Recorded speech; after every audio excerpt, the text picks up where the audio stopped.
ಮುಳುಗಿದವೋ ರಂಗೋಲ ಬೆಳಗಿದವೋ ತಿಂಗಾಲು ಮುಳುಗಿದವೋ ರಂಗೋಲ ಬೆಳಗಿದವೋ ಸ್ವಾಮಿ ಮಮತನ ಪೂಜೆಗೆಂದು ಮಾಡಬಾಗಿದವೋ ಸ್ವಾಮಿ ಮಮತನ ಪೂಜೆಗೆಂದು ಮಾಡಬಾಗಿದವೋ ತಿಂಗಾಲು ಮುಳುಗಿದವೋ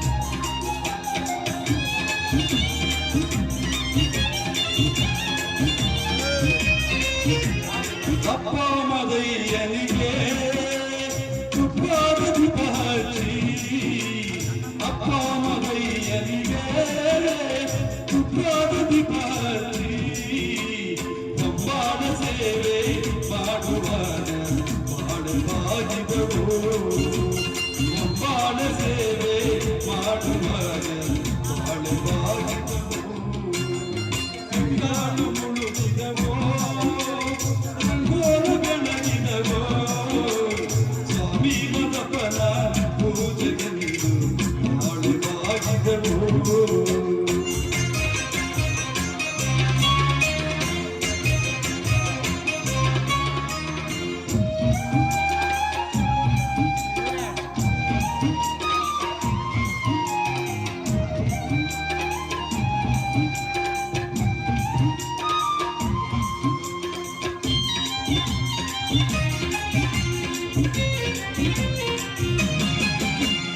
ಅಣ್ಣ ಮದಯ್ಯನೋ ಸಣ್ಣ ತೆರಿನ ಮ್ಯಾಲೆ ಅಣ್ಣ ಮದಯ್ಯನೋ ಸಣ್ಣ ತೆರಿನ ಮ್ಯಾಲೆ ಸುಮ್ಮನೆ ಕುಳಿತು ಚರಣದ ನೋಡುವಾಗ ಬಾಳ ಬೆಳಗಿದವು ಸುಮ್ಮನೆ ಕುಳಿತು ನೋಡುವಾಗ ಬಾಳ ಬಾಗಿದವು ತಿಂಗಳು ಮುಳುಗಿದವೋ ರಂಗೋಲ ಬೆಳಗಿದವೋ ಸ್ವಾಮಿ ಮದಪನ ಪೂಜೆಗೆಂದು ಮಾಡಬಾಗಿದವೋ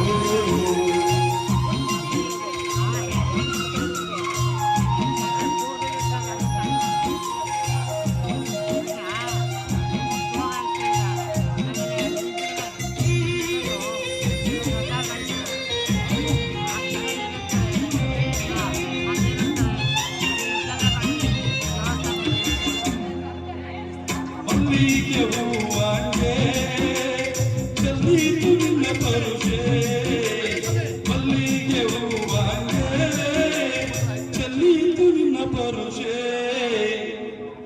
ಚೆಲ್ಲಾಟಗಾರ ಪಾಯಗಾರ ಬೆಳಗಿದವು ಚೆಲ್ಲಾಟಗಾರ ಮಾಯಗಾರ ಬಾಗಿದವು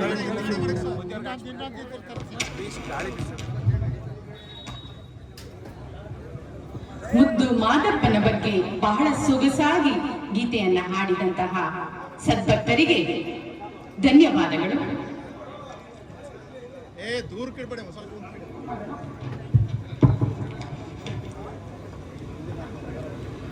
ಓಂ ಶ್ರೀ ಗುರು ಬಸವಲಿಂಗಾಯ ನಮಃ. ಸರ್ವರಿಗೂ ಶರಣು ಶರಣಾರ್ಥಿಗಳು. ಬಸವ ಎಂಬ ಮೂರಕ್ಷರ ಹೃದಯ ಕಮಲದಲ್ಲಿ ನೆಲೆಗೊಂಡೆಡೆ ಅಭೇದ್ಯ ವೇದ್ಯವಾಯಿತು, ಅಸಾಧ್ಯ ಸಾಧ್ಯವಾಯಿತು. ಇಂದು ಬಸವಣ್ಣನಿಂದ ಲೋಕಲೌಕಿಕದ ಕುಭಾಷೆಯ ಕಳೆದು ಲೋಕಾಚರಣೆಯ ನತಿಗೆಳೆದು ಭಕ್ತಿ ಬರವಪ್ಪುದು ಕೂಡಲ ಚೆನ್ನ ಸಂಗಯ್ಯನಲ್ಲಿ ಬಸವಣ್ಣನ ಕಾರುಣ್ಯದಿಂದ.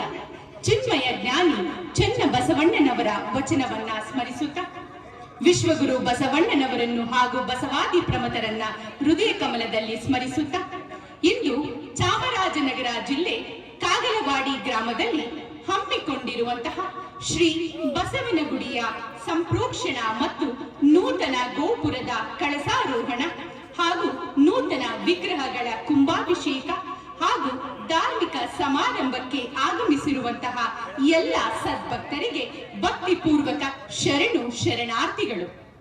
ಈ ಸುಂದರ ಕಾರ್ಯಕ್ರಮದ ದಿವ್ಯ ಸಾನ್ನಿಧ್ಯವನ್ನ ದಯಪಾಲಿಸಿರುವಂತಹ ಶ್ರೀ ಸುತ್ತೂರು ವೀರ ಸಿಂಹಾಸನ ಮಠದ ಪರಮ ಪೂಜ್ಯರಾದ ಜಗದ್ಗುರು ಶ್ರೀ ಶಿವರಾತ್ರಿ ದೇಶಿಕೇಂದ್ರ ಮಹಾಸ್ವಾಮಿಗಳವರಿಗೆ ಭಕ್ತಿಪೂರ್ವಕ ಶರಣು ಶರಣಾರ್ಥಿಗಳನ್ನ ಸಮರ್ಪಿಸುತ್ತಿದ್ದೇನೆ. ಈ ಕಾರ್ಯಕ್ರಮದ ಸಾನ್ನಿಧ್ಯವನ್ನ ವಹಿಸಿರುವಂತಹ ಎಲ್ಲ ಅರಗುರು ಚರಮೂರ್ತಿಗಳಿಗೂ ಕೂಡ ಭಕ್ತಿಪೂರ್ವಕ ಶರಣು ಶರಣಾರ್ಥಿಗಳನ್ನ ಅರ್ಪಿಸುತ್ತಿದ್ದೇನೆ. ಇಂತಹ ರಮಣೀಯ ಹಾಗೂ ಭಕ್ತಿದಾಯಕ ಕಾರ್ಯಕ್ರಮವನ್ನ ಕಣ್ತುಂಬಿಕೊಳ್ಳಲು ಆಗಮಿಸಿರುವಂತಹ ಕಾಗಲವಾಡಿ ಗ್ರಾಮದ ಎಲ್ಲ ಸದ್ಭಕ್ತರಿಗೆ ಹಾಗೂ ಅಕ್ಕಪಕ್ಕದ ಗ್ರಾಮದಿಂದ ಆಗಮಿಸಿರುವಂತಹ ಎಲ್ಲ ಸದ್ಭಕ್ತರಿಗೂ ಕೂಡ ಭಕ್ತಿಪೂರ್ವಕ ಶರಣು ಶರಣಾರ್ಥಿಗಳು. ಕಾರ್ಯಕ್ರಮವನ್ನ ಪ್ರಾರಂಭ ಮಾಡೋಣ. ಮೊದಲಿಗೆ ಪ್ರಾರ್ಥನೆಯನ್ನ ನೆರವೇರಿಸಲಿದ್ದಾರೆ ಶ್ರೀಮತಿ ಮೀನಾ ಮಹದೇವಪ್ಪರವರು.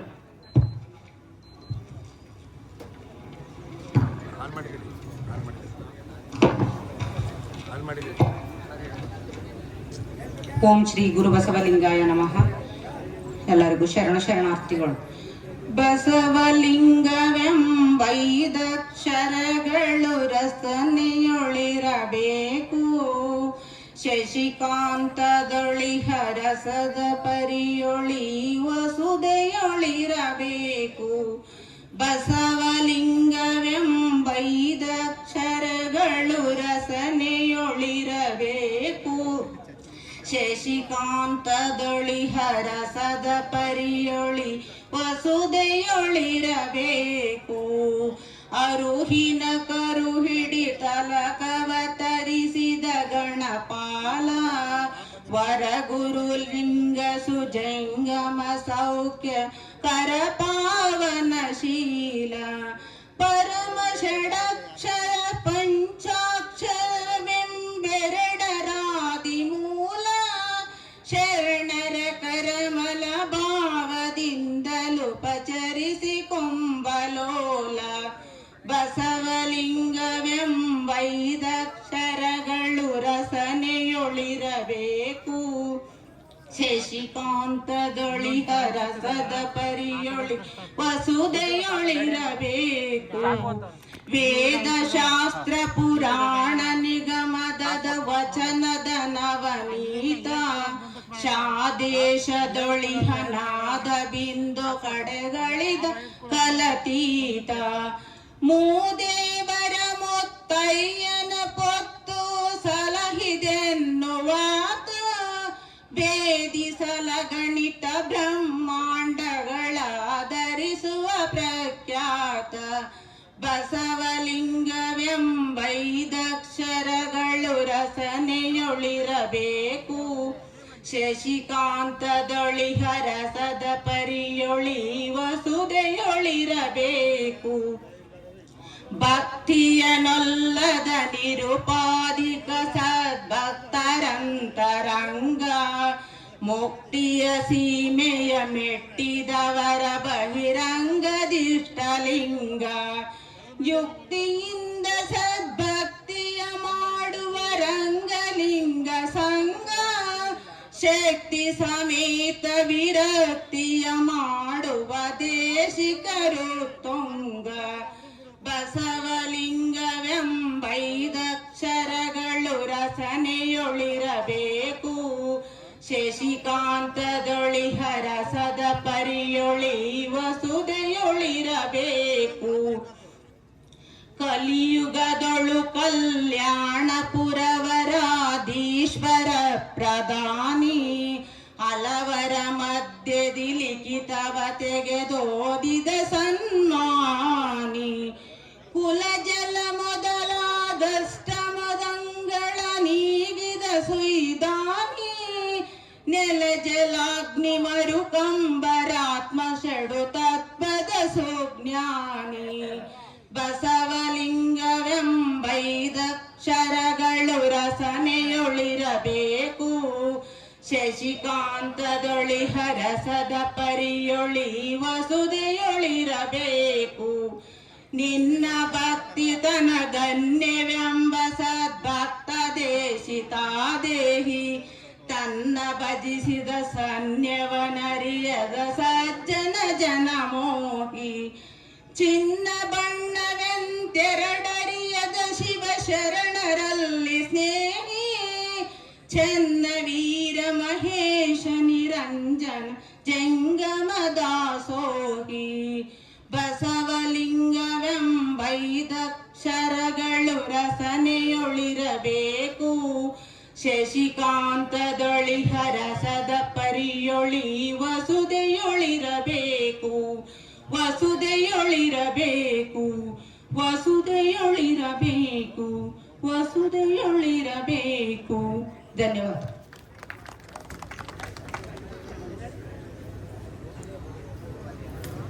ಸುಶ್ರಾವ್ಯವಾಗಿ ಪ್ರಾರ್ಥನೆಯನ್ನ ನೆರವೇರಿಸಿದಂತಹ ಶ್ರೀಮತಿ ಮೀನಾ ಮಹದೇವಪ್ಪರವರಿಗೆ ಧನ್ಯವಾದಗಳು. ಈಗ ಸ್ವಾಗತ ಮತ್ತು ಪ್ರಾಸ್ತಾವಿಕ ನುಡಿಯನ್ನ ನುಡಿಯಲಿದ್ದಾರೆ ಶ್ರೀಯುತ ಕೆ.ವಿ. ಶಿವಸ್ವಾಮಿರವರು.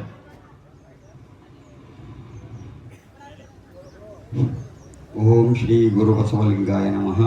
ಎನ್ನ ಆರಾಧ್ಯ ದೈವ ಅಪ್ಪ ಗುರು ಬಸವ ತಂದೆಯನ್ನ ಎನ್ನ ಋಣಮಂದಿರದಲ್ಲಿ ಸ್ಮರಿಸುತ್ತಾ ಹಾಗೂ ಈ ಭಾಗದ ದಾಸೋಹ ಚಕ್ರವರ್ತಿಗಳಾದ ಶ್ರೀ ಗುರುಮಲ್ಲೇಶ್ವರರು ಹಾಗೂ ಶ್ರೀ ಸುತ್ತೂರು ಕ್ಷೇತ್ರದ ಕ್ಷೇತ್ರಾಧಿಕಾರಿಗಳು ಹಾಗೂ ಮಲ್ಲನಮೂಲೆ ಕಂಬಳೇಶ್ವರರಿಗೆ ಮನದಲ್ಲಿ ಸ್ಮರಿಸುತ್ತಾ ಈ ದಿನ ನನಗೆ ಕೊಟ್ಟಿರ್ತಕ್ಕಂತಹ ಸ್ವಾಗತ ಭಾಷಣವನ್ನು ನನಗೆ ತಿಳಿದ ಮಟ್ಟಿಗೆ ಮಾಡಿಕೊಡುತ್ತೇನೆ. ದಯಮಾಡಿ ತಪ್ಪುಗಳಿದ್ದರೆ ಮನ್ನಿಸಬೇಕಾಗಿ ತಮ್ಮಲ್ಲಿ ಕೋರಿಕೆ. ಕಾಗಲವಾಡಿ ಗ್ರಾಮದಲ್ಲಿ ಬಸವೇಶ್ವರ ಗುಡಿಯ ಸಂಪ್ರೋಕ್ಷಣೆ ಹಾಗೂ ನೂತನ ಗೋಪುರಗಳ ಕಳಶಾರೋಹಣ ಹಾಗೂ ವಿಗ್ರಹಗಳ ಕುಂಭಾಭಿಷೇಕ ಹಾಗೂ ಧಾರ್ಮಿಕ ಸಭೆಯು ಎಲ್ಲ ವಿಧಿವಿಧಾನಗಳೊಂದಿಗೆ ನಿನ್ನೆ ಅಂದರೆ 20/3/2025 ಗುರುವಾರ ಹಾಗೂ ಈ ದಿನ 21/3/25 ಶುಕ್ರವಾರ ಎಲ್ಲ ಪೂಜಾ ಕಾರ್ಯಕ್ರಮಗಳು ನಡೆದಿದ್ದು ಸುತ್ತೂರು ಶ್ರೀಗಳವರಿಂದ ಬಸವ ಪುತ್ತಳಿಗೆ ಪುಷ್ಪಾರ್ಚನೆ ಹಾಗೂ ಬಸವನಗುಡಿಯ ಉದ್ಘಾಟನಾ ಕಾರ್ಯಗಳು ಬಹಳ ವಿಜೃಂಭಣೆಯಿಂದ ಹಾಗೂ ಧಾರ್ಮಿಕ ವಿಧಿವಿಧಾನಗಳೊಂದಿಗೆ ನೆರವೇರುತ್ತದೆ. ಇದನ್ನೆಲ್ಲ ನೆರವೇರಿಸಿಕೊಟ್ಟಂತಹ ಎಲ್ಲ ಸದ್ಭಕ್ತರಿಗೂ ಹೃತ್ಪೂರ್ವಕ ಧನ್ಯವಾದಗಳು.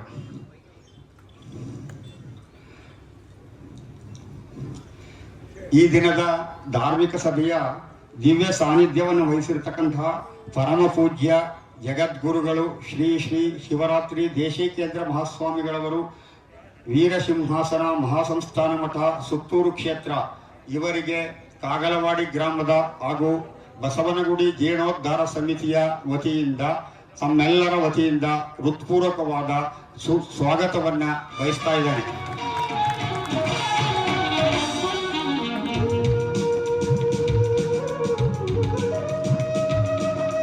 ಹಾಗೂ ಈ ದಿನದ ಕಾರ್ಯಕ್ರಮದ ದಿವ್ಯ ಸಮ್ಮುಖವನ್ನ ವಹಿಸತಕ್ಕಂತಹ ಶ್ರೀ ನಿರಂಜನ ಪ್ರಣವಸ್ವರೂಪಿ ಪರಮ ಪೂಜ್ಯ ಸಿದ್ಧಲಿಂಗ ಮಹಾಸ್ವಾಮಿಗಳ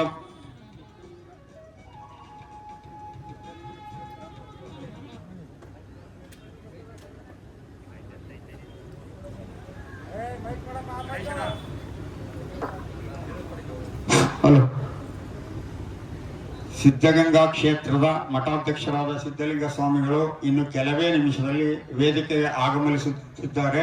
ಅವರಿಗೂ ಸಹ ಹೃತ್ಪೂರ್ವಕವಾದ ಸುಸ್ವಾಗತವನ್ನ ತಮ್ಮೆಲ್ಲರ ಪರವಾಗಿ ಬಯಸುತ್ತೇನೆ.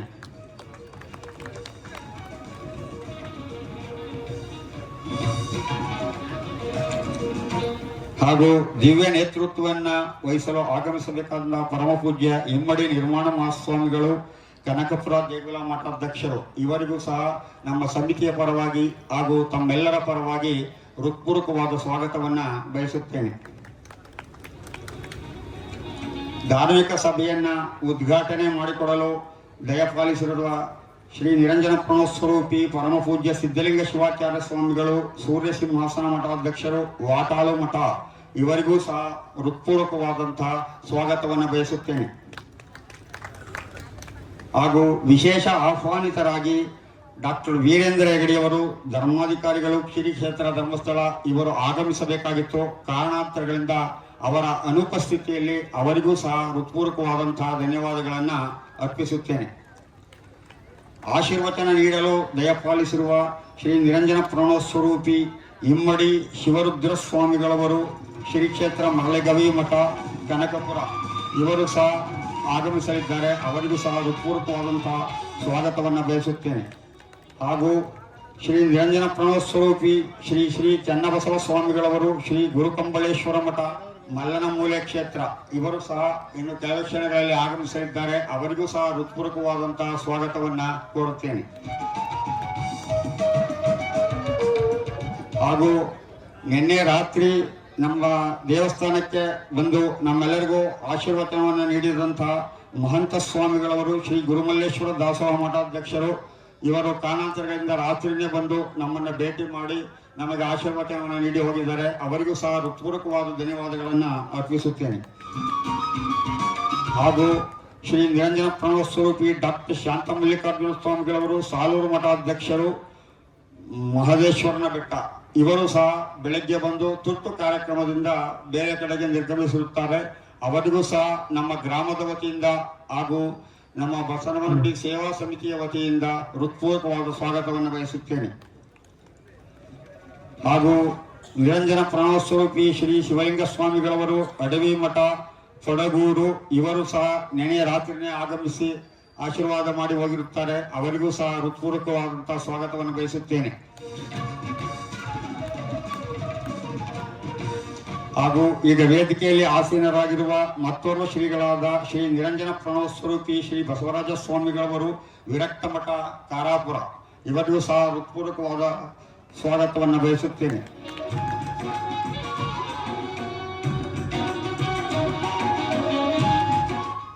ಹಾಗೂ ವಿರಕ್ತ ಮಠ ಅರವೆ ಶ್ರೀ ನಿರಂಜನ ಪ್ರಣವಸ್ವರೂಪಿಗಳು ಸರ್ಪಭೂಷಣ ಸ್ವಾಮಿಗಳವರು ವೇದಿಕೆಯಲ್ಲಿ ಆಗಮಿಸಿದ್ದಾರೆ. ಅವರಿಗೂ ಸಹ ಹೃತ್ಪೂರ್ವಕವಾದಂತಹ ಸ್ವಾಗತವನ್ನು ಬಯಸುತ್ತೇನೆ.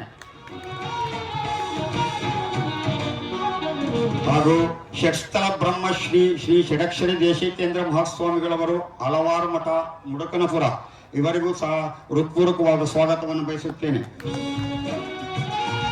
ಹಾಗೂ ಮತ್ತೋರ್ವ ಶ್ರೀಗಳಾದ ಶ್ರೀ ನಿರಂಜನ ಪ್ರಣವಸ್ವರೂಪಿ ಶ್ರೀ ಶ್ರೀಕಂಠ ಸ್ವಾಮಿಗಳವರು, ಮುಡಿಗುಂಡ ಮಠ ಹಾಗೂ ಚಾಮರಾಜನಗರ ಜಿಲ್ಲಾ ಜಾಗತಿಕ ಲಿಂಗಾಯತ ಮಹಾಸಭಾ ಗೌರವಾಧ್ಯಕ್ಷರು ಸಹ ಈ ಸಭೆಗೆ ಆಗಮಿಸಿದ್ದಾರೆ. ಅವರಿಗೂ ಸಹ ಹೃತ್ಪೂರ್ವಕವಾದ ಧನ್ಯವಾದಗಳನ್ನು ಅರ್ಪಿಸುತ್ತೇನೆ.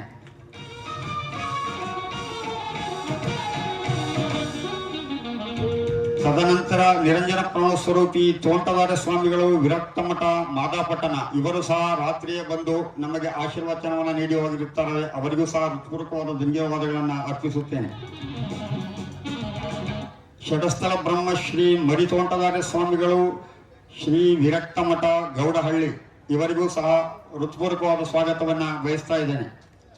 ಹಾಗೂ ಸೋಮಹಳ್ಳಿ ಶಿಲಾಮಠ, ವೀರಸಿಂಹಾಸನ ಶಿಲಾಮಠದ ಅಧ್ಯಕ್ಷರಾದಂತಹ ಸಿದ್ದಮಲ್ಲ ಸ್ವಾಮಿಗಳವರಿಗೂ ಸಹ ಹೃತ್ಪೂರ್ವಕವಾದ ಸ್ವಾಗತವನ್ನು ಬಯಸುತ್ತೇನೆ. ಹಾಗೂ ಮತ್ತೋರ್ವ ಶ್ರೀಗಳಾದ ಶ್ರೀ ನಿರಂಜನ ಪ್ರಣವಸ್ವರೂಪಿ ಚನ್ನಬಸವ ಸ್ವಾಮಿಗಳವರು, ಸಿದ್ದಮಲ್ಲೇಶ್ವರ ವಿರಕ್ತ ಮಠ, ಚಾಮರಾಜನಗರ ಇವರು ಬೆಳಗಿನ ಜಾವನೇ ಬಂದು ನಮಗೆ ಷಟ್ಸ್ಥಳ ಧ್ವಜಾರೋಹಣ ಕಾರ್ಯಕ್ರಮವನ್ನು ನೆರವೇರಿಸಿ ಇಲ್ಲಿಂದ ನಿರ್ಗಮಿಸಿರುತ್ತಾರೆ. ಮತ್ತೆ ತಿರುಗಿ ಅವರು 12 ಗಂಟೆಗೆ ಬರುವುದಾಗಿ ನಮಗೆ ತಿಳಿಸಿರುತ್ತಾರೆ. ಅವರಿಗೂ ಸಹ ಹೃತ್ಪೂರ್ವಕವಾದ ಸ್ವಾಗತವನ್ನು ಬಯಸುತ್ತೇನೆ. ಹಾಗೂ ಷಟ್ಸ್ಥಳ ಬ್ರಹ್ಮಶ್ರೀ ಇಮ್ಮಡಿ ಮುರುಘರಾಜೇಂದ್ರ ಸ್ವಾಮಿಗಳವರು, ಮುರುಘರಾಜೇಂದ್ರ ಮಠಾಧ್ಯಕ್ಷರು, ಮರಿಯಾಲ ಇವರಿಗೂ ಸಹ ಹೃತ್ಪೂರ್ವಕವಾದ ಸ್ವಾಗತವನ್ನು ಬಯಸುತ್ತೇನೆ. ಷಟ್ಸ್ಥಳ ಬ್ರಹ್ಮಶ್ರೀ ಪಟ್ಟದ ವಿದ್ವಾನ್ ಪಂಚಾಕ್ಷರಿ ಸ್ವಾಮಿಗಳವರು, ಸೂರ್ಯಸಿಂಹಾಸನ ಮಠ, ಅಂಡರಕಳ್ಳಿ ಇವರು ಸಹ ಆಗಮಿಸಿ ವೇದಿಕೆಯಲ್ಲಿ ಆಸೀನರಾಗಿದ್ದಾರೆ. ಅವರಿಗೂ ಸಹ ಹೃತ್ಪೂರ್ವಕವಾದಂತಹ ಧನ್ಯವಾದಗಳನ್ನು ಹೃತ್ಪೂರ್ವಕವಾದಂತಹ ಸ್ವಾಗತವನ್ನು ಬಯಸ್ತಾ ಇದ್ದೇನೆ. ಹಾಗೂ ಷಟ್ಸ್ಥಳ ಬ್ರಹ್ಮಶ್ರೀ ಇಮ್ಮಡಿ ಬಸವಸ್ವಾಮಿ ಶಿವಬಸವ ಸ್ವಾಮಿಗಳವರು, ಪಟ್ಟದ ಮಠ, ಹಾಲಹಳ್ಳಿ ಇವರಿಗೂ ಸಹ ಹೃತ್ಪೂರ್ವಕವಾದ ಸ್ವಾಗತವನ್ನು ಬಯಸ್ತಾ ಇದ್ದೇನೆ. ಹಾಗೂ ಮತ್ತೋರ್ವ ಶ್ರೀಗಳಾದ ಶ್ರೀ ಷಟ್ಸ್ಥಳ ಬ್ರಹ್ಮಶ್ರೀ ಉದ್ಧಾನ ಮಹಾಸ್ವಾಮಿಗಳವರು, ಮೂಡುಗೂರು ಶ್ರೀಮಠ ಇವರು ರಾತ್ರಿನೇ ಆಗಮಿಸಿದ್ದಾರೆ. ಅವರಿಗೂ ಸಹ ಹೃತ್ಪೂರ್ವಕವಾದಂತಹ ಧನ್ಯವಾದಗಳನ್ನು ಅರ್ಪಿಸ್ತಾ ಇದ್ದಾನೆ.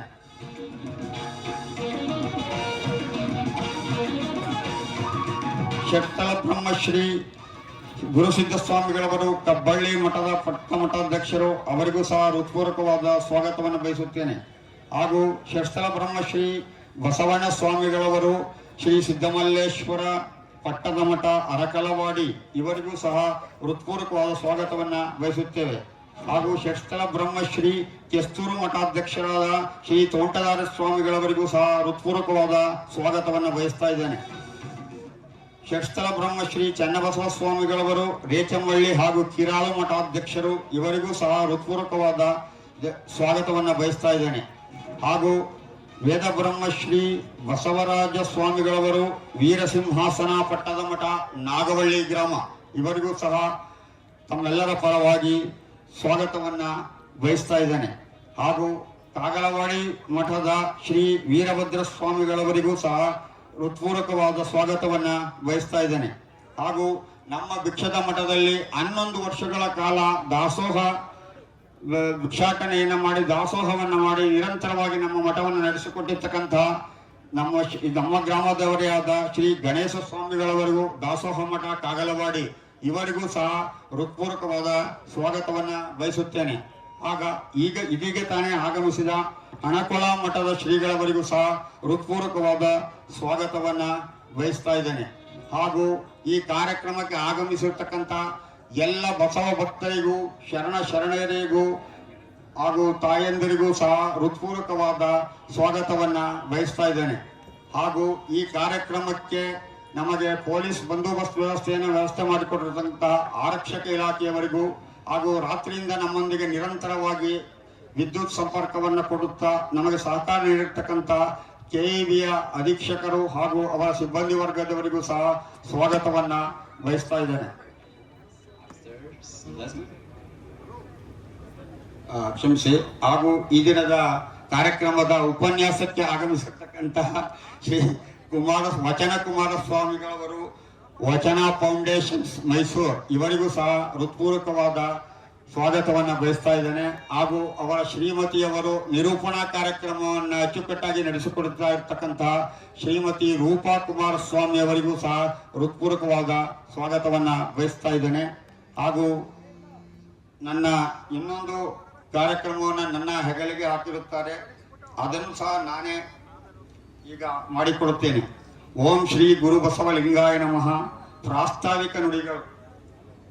ಚಾಮರಾಜನಗರ ತಾಲೂಕು ಕಾಗಲವಾಡಿ ಗ್ರಾಮದ ಶ್ರೀ ಬಸವೇಶ್ವರ ಸ್ವಾಮಿಯ ದೇವಸ್ಥಾನವು ಕಾಗಲವಾಡಿ ಗ್ರಾಮದಲ್ಲಿ ದಿನಾಂಕ 14/11/1928 ಲೋಕಾರ್ಪಣೆಗೊಂಡಿರುವುದು ಸರಿಯಷ್ಟೇ. ಅಂದಿನಿಂದ ಇಂದಿನವರೆಗೂ ಪ್ರತಿದಿನ ಬೆಳಗ್ಗೆ ಹಾಗೂ ಸಂಜೆ ಪೂಜಾ ಕೈಂಕರ್ಯಗಳು ನಡೆದುಕೊಂಡು ಬಂದಿರುತ್ತದೆ.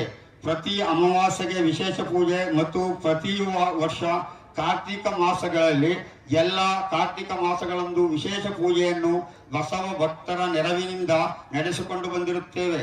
ತದನಂತರ ದೇವಸ್ಥಾನದ ಕಾಂಪೌಂಡ್ ಹಾಗೂ ಒಳಭಾಗದಲ್ಲಿ ಸ್ವಲ್ಪ ಶಿಥಿಲಗೊಂಡಿದ್ದು ಮನಗಂಡು ಬಸವ ಭಕ್ತರು ಸೇರಿ ದಿನಾಂಕ 5/3/1993 ಜೀರ್ಣೋದ್ಧಾರ ಮಾಡಲು ಕೆಲಸ ಪ್ರಾರಂಭಿಸಿ ಸುಮಾರು 5 ಲಕ್ಷ ರೂಪಾಯಿಗಳ ವೆಚ್ಚದಲ್ಲಿ ಕಾಂಪೌಂಡ್ ಹಾಗೂ ದೇವಸ್ಥಾನದ ಗೋಪುರಗಳಿಗೆ ಬಣ್ಣ ಹಚ್ಚುವ ಕೆಲಸವನ್ನು ಮಾಡಿ ನಂತರ 1/6/1994 ಶ್ರೀ ಶ್ರೀ ಶಿವರಾತ್ರಿ ದೇಶಿಕೇಂದ್ರ ಸ್ವಾಮಿಗಳವರು ಸುತ್ತೂರು ಕ್ಷೇತ್ರ ಹಾಗೂ ಇನ್ನೂ ಮುಂತಾದ ಹಾರಗೂರು ಚರಮೂರ್ತಿಗಳವರ ದಿವ್ಯ ಸಾನ್ನಿಧ್ಯದಲ್ಲಿ ದೇವಸ್ಥಾನದ ಕಾರ್ಯವನ್ನು ಸಂಪ್ರೋಕ್ಷಣೆ ಮಾಡಿ ಇಂದಿಗೆ 30 ವರ್ಷಗಳು ಸಂದಿರುತ್ತದೆ. ಹಾಗೂ ತದನಂತರ ಶಿಥಿಲಗೊಂಡ ದೇವಸ್ಥಾನದ ಗೋಪುರದ ಭಾಗವನ್ನು ನೋಡಿ ಮಹಾಭಕ್ತರುಗಳು ತುಂಬಾ ಆಶಯದಿಂದ ನಮ್ಮನ್ನು ಒತ್ತಾಯಿಸಿ ಎಲ್ಲ ರೀತಿಯ ಸಹಕಾರವನ್ನು ನಾವು ನೀಡುತ್ತೇವೆ, ದಯಮಾಡಿ ತಾವು ಜೀರ್ಣೋದ್ಧಾರವನ್ನು ಮಾಡಬೇಕು ಅಂತೇಳಿ ಒತ್ತಾಯಪೂರ್ವಕವಾಗಿ ಮಾಡಿದ್ದರಿಂದ ಊರಿನ ಲಿಂಗಾಯತ ಸಮುದಾಯದವರೆಲ್ಲರೂ ಸೇರಿ ಇದನ್ನ ಮಾಡಲೇಬೇಕು ಅಂತೇಳಿ ತೀರ್ಮಾನ ಮಾಡಿ ಕೇವಲ 14 ತಿಂಗಳಲ್ಲಿ ತಾವುಗಳೆಲ್ಲರೂ ಈಗ ವೀಕ್ಷಣೆ ಮಾಡಿ ಬಂದಿರತಕ್ಕಂಥ ಬಸವ ದೇವಸ್ಥಾನದ ಜೀರ್ಣೋದ್ಧಾರ ಕಾರ್ಯವನ್ನ ನಮ್ಮ ಶಕ್ತಿ ಮೀರಿ ಮಾಡಿಕೊಟ್ಟಿರುತ್ತೇವೆ. ಹಾಗೂ ಇದರ ಸುಮಾರು ಅಂದಾಜು ಮೊತ್ತ 50,000 ರೂಪಾಯಿಗಳನ್ನ ದಾಟಿರುತ್ತದೆ. ಸದರಿ ಜೀರ್ಣೋದ್ಧಾರದ ಕೆಲಸವನ್ನ 8/10/23 ಪೂಜಾ ಕಾರ್ಯಗಳೊಂದಿಗೆ ಪ್ರಾರಂಭಿಸಿ ಈ ಕೆಲಸವು ದಿನಾಂಕ 10/2/2023 ಪೂರ್ಣಗೊಂಡಿದ್ದು, ಈ ಶುಭ ದಿನದಂದು ನಿಮ್ಮ ಎದುರು ಕುಳಿತಿರುವ ಎಲ್ಲ ಶ್ರೀಗಳ ಅವರ ದಿವ್ಯ ದರ್ಶನಾಶೀರ್ವಾದಗಳೊಂದಿಗೆ ಈ ದಿನ ನಡೆದಿರುತ್ತದೆ. ಕ್ಷಮಿಸಿ, 50 ಲಕ್ಷ ರೂಪಾಯಿಗಳು.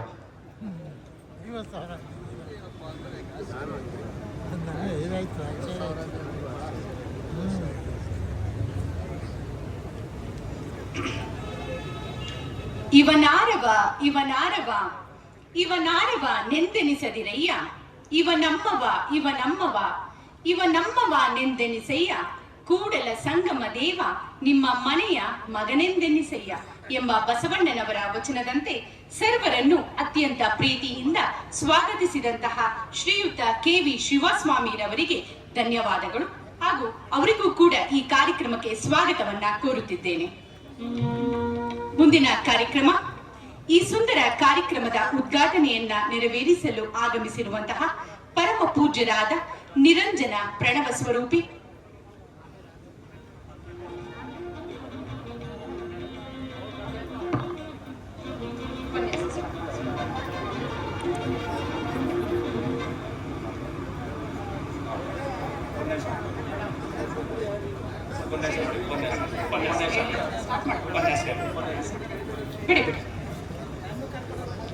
ಈಗ ಮುಂದಿನ ಕಾರ್ಯಕ್ರಮ ಉಪನ್ಯಾಸ ಡಾಕ್ಟರ್ ವಚನಕುಮಾರ ಸ್ವಾಮಿ, ಸಂಸ್ಥಾಪಕರು ಶರಣು ವಿಶ್ವ ವಚನ ಫೌಂಡೇಶನ್ ಇವರಿಂದ.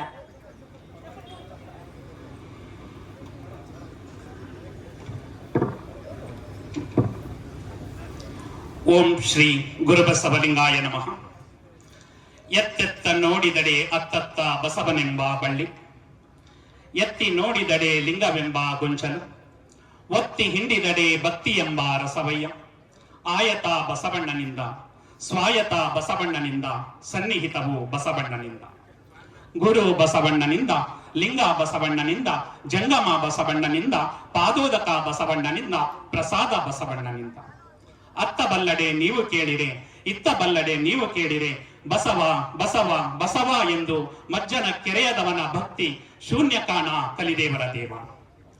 ಕರ್ನಾಟಕದ ಸಾಂಸ್ಕೃತಿಕ ನಾಯಕ ವಿಶ್ವಗುರು ಬಸವಣ್ಣನವರನ್ನ ಸ್ಮರಿಸಿರುವಂತಹ ವೀರ ಗಣಾಚಾರಿ ಮಡಿವಾಳ ಮಾಚಿದೇವರ ವಚನವನ್ನ ಸ್ಮರಿಸಿ ಈ ದಿನ ಕಾಗಲವಾಡಿ ಗ್ರಾಮದಲ್ಲಿ ನಡೆಯುತ್ತಿರುವಂತಹ ಶ್ರೀ ಬಸವನಗುಡಿಯ ಜೀರ್ಣೋದ್ಧಾರ ಕಾರ್ಯಕ್ರಮದ ಧಾರ್ಮಿಕ ಸಭೆಯ ದಿವ್ಯ ಸಾನ್ನಿಧ್ಯವನ್ನ ದಯಪಾಲಿಸಿರುವಂತಹ ಪರಮ ಪೂಜ್ಯ ಜಗದ್ಗುರು ಶ್ರೀ ಶಿವರಾತ್ರಿ ದೇಶಿಕೇಂದ್ರ ಮಹಾಸ್ವಾಮಿಗಳವರಿಗೆ ಭಕ್ತಿಪೂರ್ವಕ ಶರಣಾರ್ಥಿಗಳನ್ನ ಸಮರ್ಪಿಸಿ, ವೇದಿಕೆಯಲ್ಲಿರುವಂತಹ ಎಲ್ಲಾ ಹರಗುರು ಚರಮೂರ್ತಿಗಳಿಗೆ ಭಕ್ತಿಪೂರ್ವಕ ಶರಣಾರ್ಥಿಗಳನ್ನ ಸಮರ್ಪಿಸಿ, ಈ ಒಂದು ಕಾರ್ಯಕ್ರಮವನ್ನ ಕಣ್ತುಂಬಿಕೊಳ್ಳುತ್ತಿರುವಂತಹ ಮನ ತುಂಬಿಕೊಳ್ಳುತ್ತಿರುವಂತಹ ಕಾಗಲವಾಡಿಯ ಎಲ್ಲ ಗ್ರಾಮಸ್ಥರು, ಅಕ್ಕಪಕ್ಕದ ಎಲ್ಲ ಗ್ರಾಮಸ್ಥರಿಗೆ ಭಕ್ತಿಪೂರ್ವಕ ಶರಣಾರ್ಥಿಗಳು.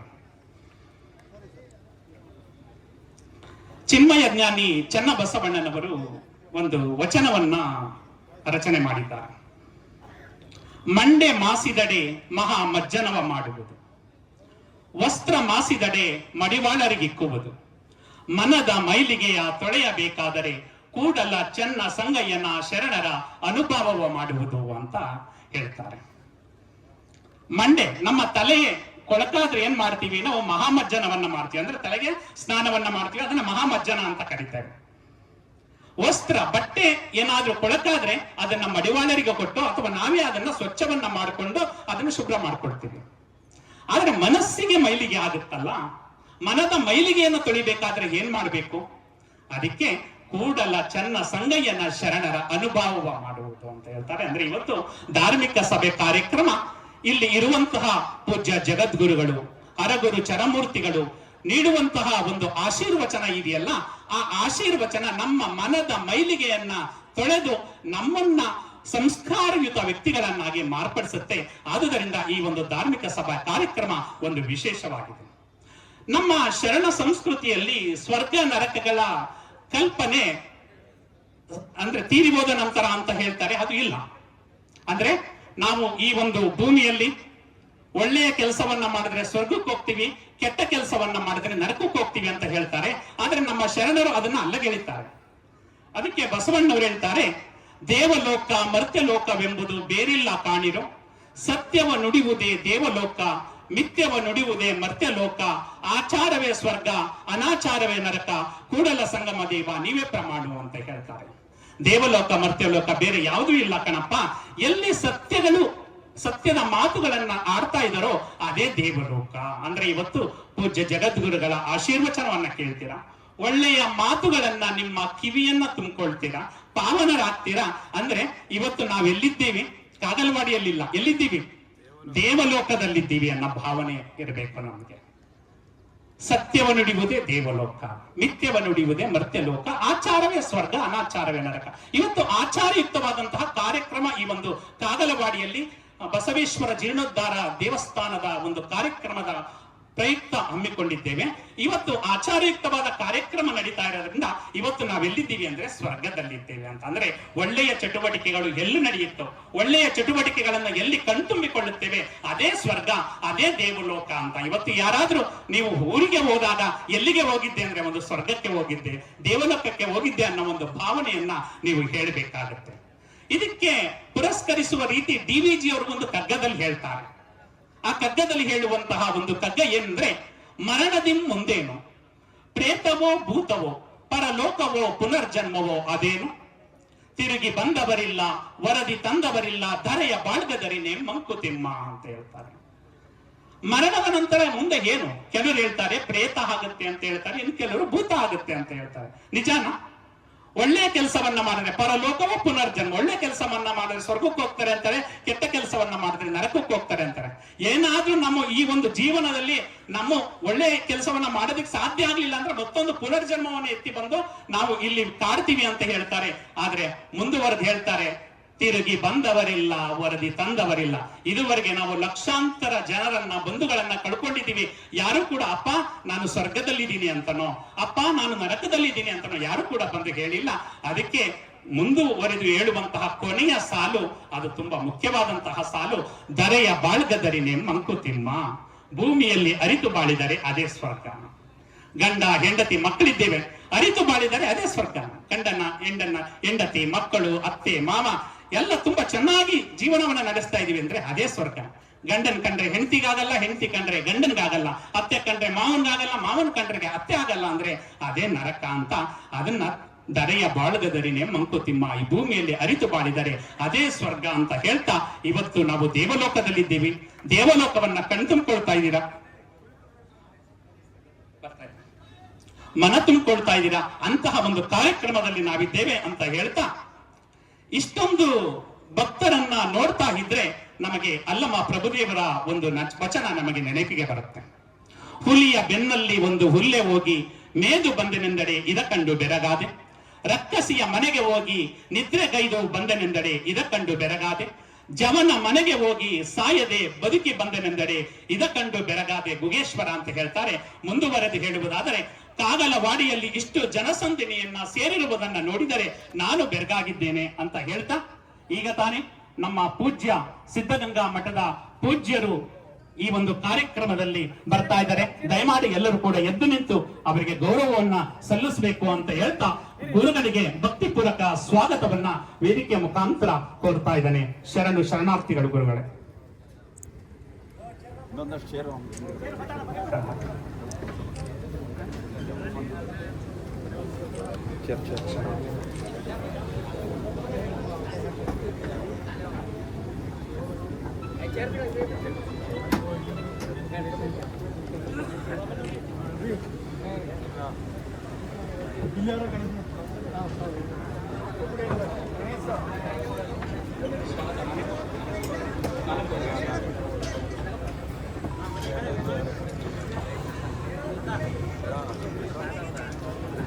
ಕಾರ್ಯಕ್ರಮದಲ್ಲಿ ದಿವ್ಯ ಸುಮುಖವನ್ನ ದಯಪಾಲಿಸಿ ತಮಗೆ ಆಶೀರ್ವಾದವನ್ನ ನೀಡಲು ಆಗಮಿಸಿರುವಂತಹ ತುಮಕೂರಿನ ಸಿದ್ಧಗಂಗಾ ಕ್ಷೇತ್ರದ ಹಿರಿಯ ಮಠಾಧ್ಯಕ್ಷರಿಗೆ ನಾನು ಭಕ್ತಿಪೂರ್ವಕ ಶರಣು ಸ್ವಾಗತವನ್ನ ಕೋರುತ್ತೇನೆ.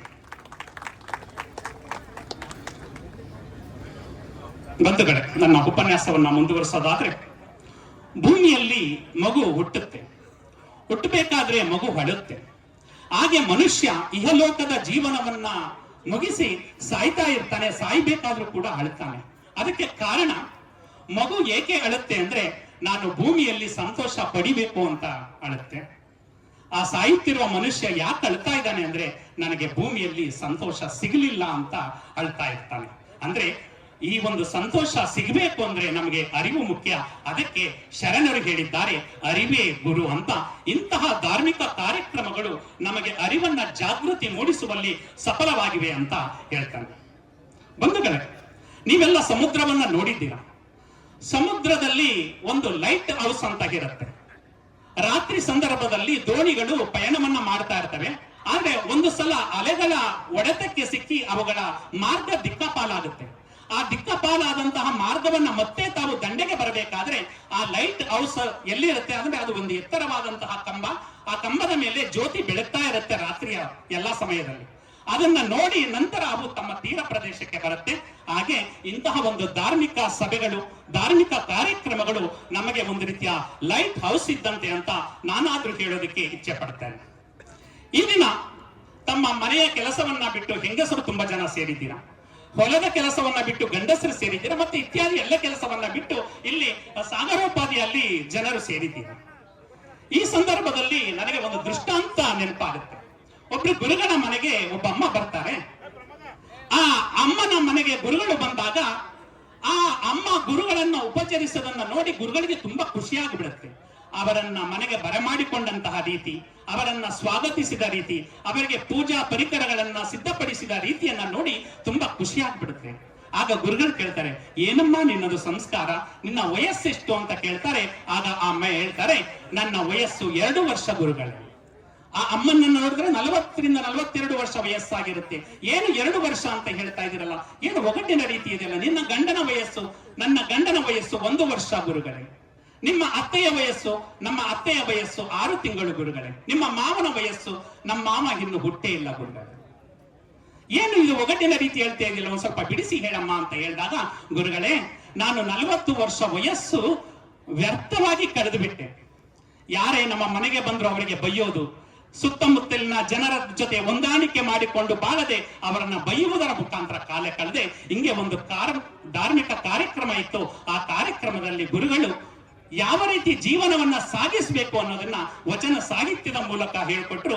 ಹೇಗೆ ಮಾತನಾಡಬೇಕು ಅನ್ನೋದನ್ನ ಹೇಳ್ಕೊಟ್ರು. ಅವರ ಒಂದು ವಚನವನ್ನ ಕೋಟ್ ಮಾಡಿದ್ರು ಗುರುಗಳೇ. ಆ ವಚನ ಯಾವುದೆಂದರೆ, ನುಡಿದಡೆ ಮುತ್ತಿನ ಹಾರದಂತಿರಬೇಕು, ನುಡಿದಡೆ ಮಾಣಿಕ್ಯದ ದೀಪ್ತಿಯಂತಿರಬೇಕು, ನುಡಿದಡೆ ಸ್ಫಟಿಕದ ಸಲಾಕೆಯಂತಿರಬೇಕು, ನುಡಿದಡೆ ಲಿಂಗ ಮೆಚ್ಚಿ ಅಹುದೆಹುದೆನಬೇಕು, ನುಡಿಯೊಳಗಾಗಿ ನಡೆಯದಿದ್ದಡೆ ಕೂಡಲ ಸಂಗಮ ದೇವನೆಂತೊಲಿವನಯ್ಯ ಅನ್ನೋ ಒಂದು ವಚನವನ್ನ ಹೇಳಿದ್ರು. ಅವತ್ತಿನಿಂದ ನಾನು ಮುತ್ತಿನ ರೀತಿ ಮಾತನಾಡ್ತಾ ಇದ್ದೇನೆ. ಪ್ರತಿಯೊಬ್ರು ಕೂಡ ನನ್ನ ಇಷ್ಟಪಡ್ತಾ ಇದ್ದಾರೆ ಗುರುಗಳೇ. ಮತ್ತೆ ನಮ್ಮ ಮನೆಗೆ ಯಾರೇ ಬಂದ್ರು ಕೂಡ ಅವರನ್ನ ಬೈದು ಕಳಿಸ್ಬಿಡ್ತಾ ಇದೆ. ಯಾರು ಕೂಡ ನನ್ನ ಮನೆಗೆ ಬರ್ತಾ ಇರ್ಲಿಲ್ಲ. ಆದ್ರೆ ಅವನು ಒಂದು ಒಳ್ಳೆಯ ವಚನವನ್ನ ಹೇಳಿದ್ರು. ಆ ಒಳ್ಳೆಯ ವಚನ ಯಾವುದು ಅಂದರೆ, ಏನಿ ಬಂದಿರಿ ಅದುಳಿದ್ದಿರಿ ಎಂದಡೆ ನಿಮ್ಮ ಮನದ ಮೈಸಿರಿ ಹಾರಿ ಹೋಗುದೆ, ಕುಳ್ಳಿರೆಂದಡೆ ನೆಲ ಕುಳಿ ಹೋಗುದೆ, ಒಡನೆ ನುಡಿದಡೆ ಸಿರ ಹೊಟ್ಟೆಯೊಡೆಯುವುದೇ, ಕೊಡಲಿಲ್ಲದಿದ್ದೊಡೊಂದು ಗುಣವಿಲ್ಲದಿದ್ದರೆ ಮೂಗ ಕೊಯ್ಯುವುದ ಮಾಬನೆ ಕೂಡಲ ಸಂಗಮ ದೇವಯ್ಯ ಅಂತ ಹೇಳಿದ್ರು. ಆ ಒಂದು ವಚನ ನನ್ನ ಹೃದಯವನ್ನ ತಟ್ಟಿತು, ಮನವನ್ನ ತಟ್ಟಿತು ಗುರುಗಳೇ. ಅಂದಿನಿಂದ ಅವ್ರು ಹೇಳ್ತಾ ಇದ್ರು, ನೀವು ಮನೆಗೆ ಬಂದವರಿಗೆ ಬೆಲ್ಲ ಕೊಡದೆ ಹೋದ್ರು ಪರವಾಗಿಲ್ಲ, ಬೆಲ್ಲದಂತಹ ಮಾತಾಡಿ ಅವರು ಸಂತೋಷರಾಗ್ತಾರೆ, ಸಂತೃಪ್ತರಾಗ್ತಾರೆ ಅಂತ. ಅವತ್ತಿನಿಂದ ನಾನು ಒಳ್ಳೆಯ ಮಾತುಗಳನ್ನ ಆಡಿ ಅವರನ್ನ ಆಹ್ವಾನಿಸ್ತಾ ಇದ್ದೇನೆ. ಅಂದ್ರೆ 2 ವರ್ಷಗಳಿಂದ ಈ ರೀತಿ ನಾನು ನಡ್ಕೊಳ್ತಾ ಇರೋದ್ರಿಂದ ನನ್ನ ವಯಸ್ಸು 2 ವರ್ಷ. ನನ್ನ ಗಂಡನ್ನ ಸರಿ ಮಾಡಬೇಕು ಅಂದ್ರೆ 1 ವರ್ಷ ಹಿಡಿತು. 1 ವರ್ಷದಿಂದ ನನ್ನ ಗಂಡ ಸರಿ ಆಗಿದ್ದಾನೆ. ಆದುದರಿಂದ ನನ್ನ ಗಂಡನ ವಯಸ್ಸು 1 ವರ್ಷ. ನಮ್ಮ ಅತ್ತೆಯನ್ನ ಸರಿಪಡಿಸೋದಕ್ಕೆ 1.5 ವರ್ಷ ಹಿಡಿತು.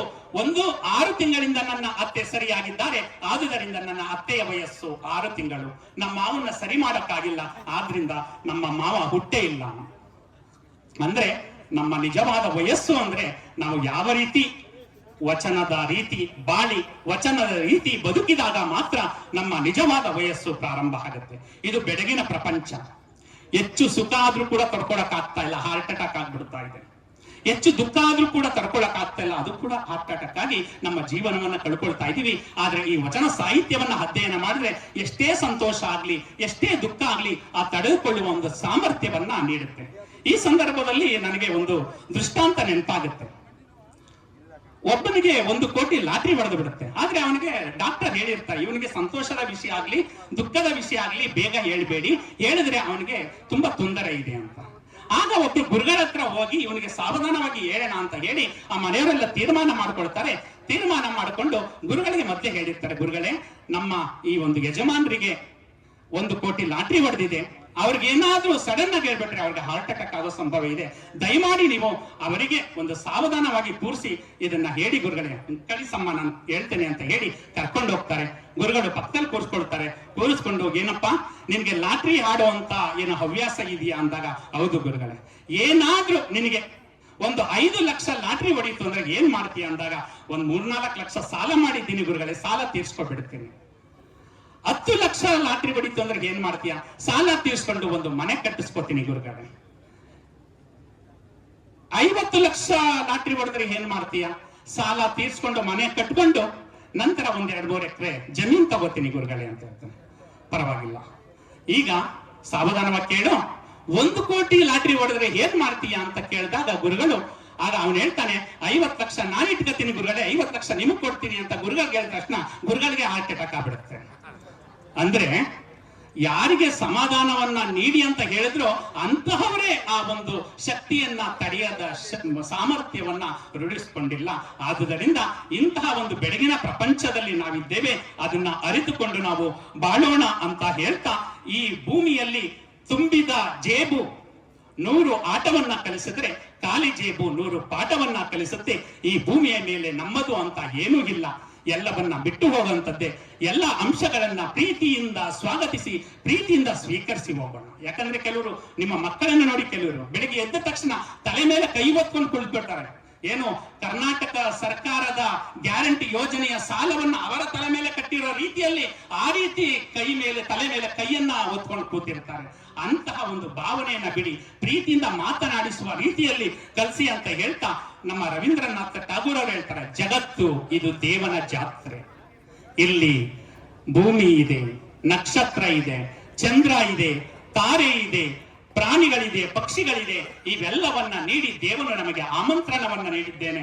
ಆ ಆಮಂತ್ರಣ ನೀಡಿರುವಂತಹ ಸಂದರ್ಭದಲ್ಲಿ ನಾವು ಅತಿಥಿಯಾಗಿ ಬಂದು ಅತಿಥಿಯಾಗಿ ಹೋಗ್ಬೇಕು ಅಂತ ಹೇಳ್ತಾರೆ. ಯಾಕಂದ್ರೆ ಆ ದುಂಬಿ ನೋಡ್ತೀರಾ, ದುಂಬಿ ಹೂವಿನ ಮೇಲೆ ಕುಳಿತುಕೊಂಡು ಮಕರಂದವನ್ನ ಹೀರಿ ಒಂದು ಸ್ವಲ್ಪ ಹೂವನ್ನು ಕೂಡ ಕೆಡಿಸದ ಹಾಗೆ ಹೋಗುತ್ತೆ.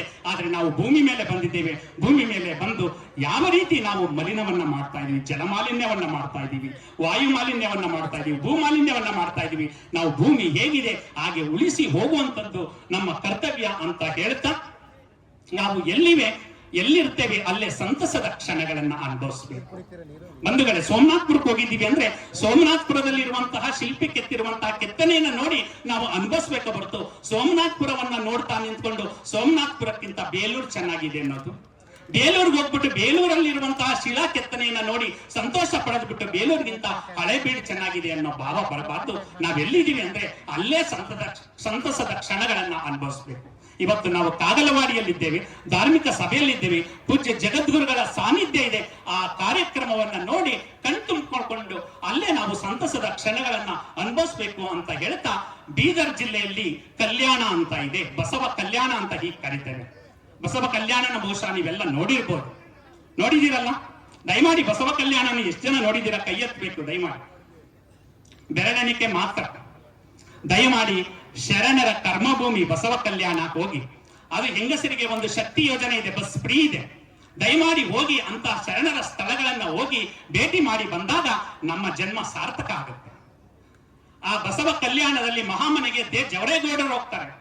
ಜವರೇಗೌಡರು ಹೋಗಿ ಆ ಮಹಾಮನೆಯನ್ನ ನೋಡಿದ ತಕ್ಷಣ ಸಾಷ್ಟಾಂಗ ನಮಸ್ಕಾರ ಮಾಡಿಬಿಟ್ಟರಂತೆ. ಜವರೇಗೌಡರು ಏನ್ ಮಾಡ್ತಾ ಇದ್ದೀರಾ ಅಂದಾಗ, ಇದು ಶರಣರು ತಿರುಗಾಡಿದಂತಹ ಸ್ಥಳ ಕಣಪ್ಪ, ಅವರು ತಿರುಗಾಡಿದ ಸ್ಥಳದ ಮಣ್ಣನ್ನ ನನ್ನ ತಲೆಗೆ ಒತ್ತಿಕೊಂಡಾಗ ನನಗೆ ಒಂದು ರೀತಿಯ ಅಯಸ್ಕಾಂತರಿಯ ಶಕ್ತಿ ಬರುತ್ತೆ ಅಂತ ಹೇಳಿದ್ರಂತೆ. ಆ ಒಂದು ಬಸವ ಕಲ್ಯಾಣವನ್ನ ದಯಮಾಡಿ ನೋಡಿ ಅಂತ ಹೇಳ್ತಾ, ಆ ಬಸವ ಕಲ್ಯಾಣದಲ್ಲಿ ಬಸವಣ್ಣವರನ್ನ ನೋಡಿ ಅಲ್ಲಮ್ಮ ಪ್ರಭುದೇವರು ಬಳ್ಳಿಗಾವಿಯಿಂದ ಹೋಗ್ತಾರೆ ಬಸವ ಕಲ್ಯಾಣಕ್ಕೆ. ಆ ನೋಡಿ ಸಿದ್ದರಾಮೇಶ್ವರನ ಕರ್ಕೊಂಡು ಹೋದಾಗ ಆ ಸಿದ್ದರಾಮೇಶ್ವರ್ ಹೇಳ್ತಾರೆ, ಕಲ್ಯಾಣವೆಂಬ ಪ್ರಣತಿಯಲ್ಲಿ ಭಕ್ತಿ ರಸವೆಂಬ ತೈಲವನೆರೆದು ಆಚಾರವೆಂಬ ಭಕ್ತಿಯಲ್ಲಿ ಬಸವಣ್ಣನೆಂಬ ಜ್ಯೋತಿಯ ಮುಟ್ಟಿಸಲು ತೊಳಗಿ ಬೆಳಗುತ್ತಿದ್ದಯ್ಯ ಶಿವನ ಪ್ರಕಾಶ. ಆ ಬೆಳಗಿನೊಳಗೆ ಒಪ್ಪುತ್ತಿದ್ದರಯ್ಯ ಅಸಂಖ್ಯಾತ ಭಕ್ತ ಗಣಗಳು. ಶಿವ ಭಕ್ತರಿದ್ದ ಕ್ಷೇತ್ರವೇ ಅವಿಮುಕ್ತ ಕ್ಷೇತ್ರವೆಂಬುದು ಹುಸಿಯೇ, ಶಿವ ಭಕ್ತರಿದ್ದ ದೇಶ ಪಾವನವೆಂಬುದು ಹುಸಿಯೇ. ಗುಹೇಶ್ವರ ಲಿಂಗದಲ್ಲಿ ಎನ್ನ ಪರಮಾರಾಧ್ಯ ಸಂಗನ ಬಸವಣ್ಣನ ಕಂಡು ಬದುಕಿದನು ಕಾಣ ಸಿದ್ದರಾಮಯ್ಯ ಅಂತ ಹೇಳ್ತಾರೆ. ಆ ಒಂದು ಕಲ್ಯಾಣವನ್ನ ಬಸವಣ್ಣನವರನ್ನ ನೋಡಿ ಈ ರೀತಿ ವಚನವನ್ನ ಹೇಳ್ತಾರೆ. ಆ ಕಲ್ಯಾಣದಲ್ಲಿ ಬಸವಣ್ಣನವರ ಕಾಯಕ ಮತ್ತು ದಾಸೋಹ ತತ್ವವನ್ನ ನೋಡಿ ಬೇರೆ ದೇಶಗಳಿಂದ ಮತ್ತು ಬೇರೆ ರಾಜ್ಯಗಳಿಂದ ಬರ್ತಾರೆ. ಕಾಶ್ಮೀರದಿಂದ ಅರಸರಾಗಿದ್ದಂತಹ ಮೋಳಿಗೆ ಮಾರಯ್ಯ ಮತ್ತು ಮೋಳಿಗೆ ಮಹಾದೇವಿ ಬರ್ತಾರೆ. ಆಫ್ಘಾನಿಸ್ತಾನದಿಂದ ಮರುಳ ಶಂಕರ ದೇವರು ಬರ್ತಾರೆ. ಮದ್ರಾಸಿಂದ ಮಾದಾರ ಚೆನ್ನೈನವರು ಬರ್ತಾರೆ. ಆಂಧ್ರ ಪ್ರದೇಶದಿಂದ ಕಿನ್ನರಿ ಬ್ರಹ್ಮಯ್ಯನವರು ಬರ್ತಾರೆ. ಮಾಳವ ಅಂದ್ರೆ ಮಧ್ಯಪ್ರದೇಶದಿಂದ ಡೋಹರ ಕಕ್ಕಯ್ಯನವರು ಬರ್ತಾರೆ. ಸೌರಾಷ್ಟ್ರದಿಂದ ಆದಯ್ಯನವರು ಬರ್ತಾರೆ. ಮಹಾರಾಷ್ಟ್ರದಿಂದ ಉರಿಲಿಂಗ ದೇವ ಮತ್ತು ಉರಿಲಿಂಗ ಪೆದ್ದಿ ಕಾಳವ್ಯ ಬರ್ತಾರೆ. ಮಹಾರಾಷ್ಟ್ರದಿಂದ ಸಿದ್ದರಾಮೇಶ್ವರ ಬರ್ತಾರೆ. ಆ ಸಂದರ್ಭದಲ್ಲಿ ಮೋಳಿಗೆ ಮಾರಯ್ಯನವರು ಕಾಶ್ಮೀರದಿಂದ ಬಂದರೂ ಕೂಡ ಅವರು ಕಟ್ಟಿಗೆ ಮಾರುವ ಕಾಯಕವನ್ನ ಮಾಡಿ ಜೀವನವನ್ನು ನಡೆಸ್ತಾರೆ. ಅವರು ಹೇಳುವಂತಹ ವಚನ, ಅರಸರಾಗಿದ್ದಂಥವ್ರು ಹೇಳುವಂತಹ ವಚನ ಪ್ರತಿಯೊಬ್ಬರಿಗೂ ಕೂಡ ಹೃದಯ ತಟ್ಟುತ್ತೆ. ಅವ್ರು ಹೇಳ್ತಾರೆ, ಆನೆ ಕುದುರೆ ಬಂಡಾರವಿರ್ದಡೇನು, ತಾನುಂಬುದು ಬಡಿಯಕ್ಕಿ, ಒಂದಾವಿನ ಹಾಲು ಮಲಗುವುದರ್ಧ ಮಂಚ, ಈ ಹುರುಳಿಲ್ಲದ ಸಿರಿಯ ನೆಚ್ಚಿ ಕೆಳಬೇಡ ಮನುಜ, ಒಡಲು ಭೂಮಿಯ ಸಂಘ, ಒಡವೆ ತಾನೇ ನೆಪ್ಪುದು, ಕೈಬಿಡಿದ ಮಡದಿ ಪರರ ಸಂಘ, ಪ್ರಾಣ ವಾಯುವಿನ ಸಂಘ, ಸಾವಿಂಗೆ ಸಂಗಡವಾರು ಇಲ್ಲ ಕಾಣ, ನೀ ಕಳಂಕ ಮಲ್ಲಿಕಾರ್ಜುನ ಅನ್ನೋ ಒಂದು ವಚನವನ್ನೇ ಹೇಳ್ತಾರೆ. ನಮ್ಮ ಸಾವಿನ ಜೊತೆ ಯಾವುದು ಬರೋದಿಲ್ಲ. ಒಂದು ಒಳ್ಳೆಯ ಕೆಲಸವನ್ನ ಮಾಡಿದ್ರೆ ಇವನು ಇದ್ದ ಕಣಪ್ಪ, ಒಂದು ಒಳ್ಳೆ ಕೆಲಸವನ್ನ ಮಾಡಿ ಹೋಗ್ತಾನೆ ಅಂತ ಹೇಳ್ತಾರೆ. ಆ ಭಾವ ನಮ್ಗಿರ್ಬೇಕು. ಇಲ್ಲಿ ಕರುಣಿಸಿರುವಂತದ್ದೆಲ್ಲ ಆ ಪರಶಿವನ ಕೊಡುಗೆ. ಆ ಪರಶಿವನ ಕೊಡುಗೆ ಅಂತ ನಾವು ಜೀವನವನ್ನ ನಡೆಸಬೇಕಾಗುತ್ತೆ. ಒಬ್ಬ ರೈತ ಬುತ್ತಿಯನ್ನ ಕಟ್ಕೊಂಡು ಹೋಗ್ತಾನೆ. ತುಂಬಾ ದೂರ ಇತ್ತು ಜಮೀನು. ಆ ಬುತ್ತಿಯನ್ನ ಕಟ್ಕೊಂಡು ಹೋಗಿ ಒಂದು ಮರದ ಕೆಳಗಡೆ ಇಟ್ಬಿಟ್ಟು ತಾನು ಉಳುಮೆ ಮಾಡ್ತಾ ಇರ್ತಾನೆ. ಜೊತೆಗೆ ನಾಯಿ ಹೋಗಿರುತ್ತೆ. ನಾಯಿ ಆ ಬುತ್ತಿಯನ್ನ ಕಾಯ್ಕೊಂಡಿರುತ್ತೆ. ಆ ಮರದ ಮೇಲಿರುವಂತಹ ಕಾಗೆಗಳು ಆ ಬುತ್ತಿಯನ್ನ ತಿನ್ನೋದಿಕ್ಕೆ ಬರ್ತವೆ. ಆದ್ರೆ ನಾಯಿ ಅದನ್ನ ಅಟ್ಟಾಡಿಸಿಕೊಂಡು ಹೋಗಿ ಏನ್ ಮಾಡುತ್ತೆ, ಆ ಕಾಗೆಗಳನ್ನ ತಡೆಯುತ್ತೆ. ಅಂದ್ರೆ ಆ ನಾಯಿಗೆ ಗೊತ್ತು ಈ ಬುತ್ತಿ ನನ್ನ ಮಾಲೀಕನದು ಅಂತ. ಹಾಗೆ ಈ ಪ್ರಪಂಚ, ಇಲ್ಲಿ ಇರುವಂತಹ ಎಲ್ಲಾ ಸೌಲಭ್ಯಗಳು ಆ ಪರಶಿವನ ಕೊಡುಗೆ ಅನ್ನೋ ಒಂದು ಭಾವ ನಮ್ಗಿರ್ಬೇಕು ಅಂತ ಹೇಳ್ತಾ, ಅನುಭವ ಮಂಟಪದ ಸಂದರ್ಭವನ್ನ ನೀವು ಎಲ್ಲ ನೋಡಿದ್ದೀರಾ, ವಿಡಿಯೋಗಳಲ್ಲಿ ಮತ್ತು ವಾಟ್ಸಪ್ ಅಲ್ಲಿ ನೋಡಿದ್ದೀರಾ. ಆ ಅನುಭವ ಮಂಟಪ ಈಗ ಬಸವ ಕಲ್ಯಾಣದಲ್ಲಿ 532 ಕೋಟಿಯಲ್ಲಿ ತಲೆ ಎತ್ತಿ ನಿಲ್ತಾ ಇದೆ. ಇನ್ನೇನು ಕೆಲವೇ 6-7 ತಿಂಗಳಲ್ಲಿ ಪೂರ್ಣ ಆಗ್ತಾ ಇದೆ.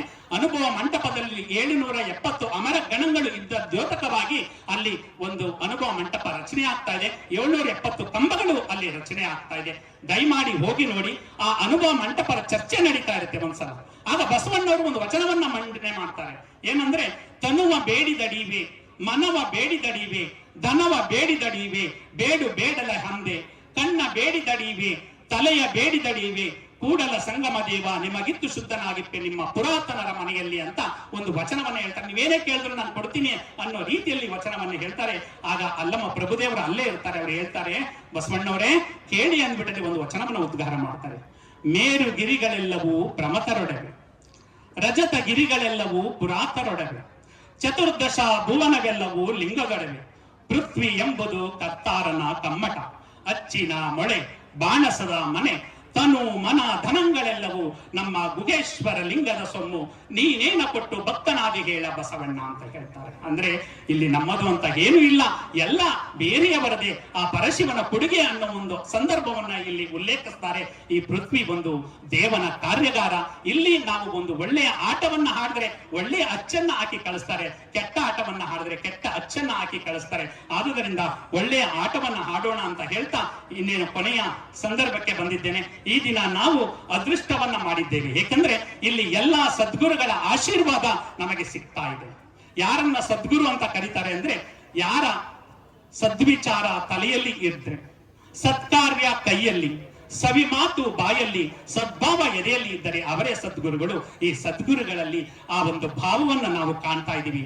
ಯಾರ ಹೃದಯದಲ್ಲಿ ಪ್ರೇಮ ತುಂಬಿದೆಯೋ, ಯಾರ ಸನಿಹ ಬಂದಾಗ ಎದೆಯಲ್ಲಿ ಪ್ರೇಮದ ತರಂಗಗಳು ಏಳುತ್ತವೋ ಅವರು ಪ್ರಪಂಚದ ಪ್ರೇಮ ಕಡಿಮೆ ಆಗಬಹುದು, ಆದರೆ ಸದ್ಗುರುಗಳ ಪ್ರೇಮ ಎಂದಿಗೂ ಕೂಡ ಕಡಿಮೆ ಆಗೋದಿಲ್ಲ ಅಂತ ಹೇಳ್ತಾ, ಅಂತಹ ಸದ್ಗುರುಗಳು ನಮಗೆ ಇವತ್ತು ದರ್ಶನಾಶೀರ್ವಾದ ನೀಡ್ತಾ ಇರೋದು ನಮ್ಮೆಲ್ಲರ ಪುಣ್ಯ ಅಂತ ಹೇಳ್ತಾ, ಬಂಧುಗಳೇ, ನಾವು ಎಲ್ಲೇ ಹೋದ್ರೂ ಕೂಡ ಒಂದು ಅಲ್ಲಿರುವಂತಹ ಸಭೆಗೆ ಒಂದು ವಚನವನ್ನ ಸಾಮೂಹಿಕವಾಗಿ ಹೇಳ್ಕೊಡೋದು.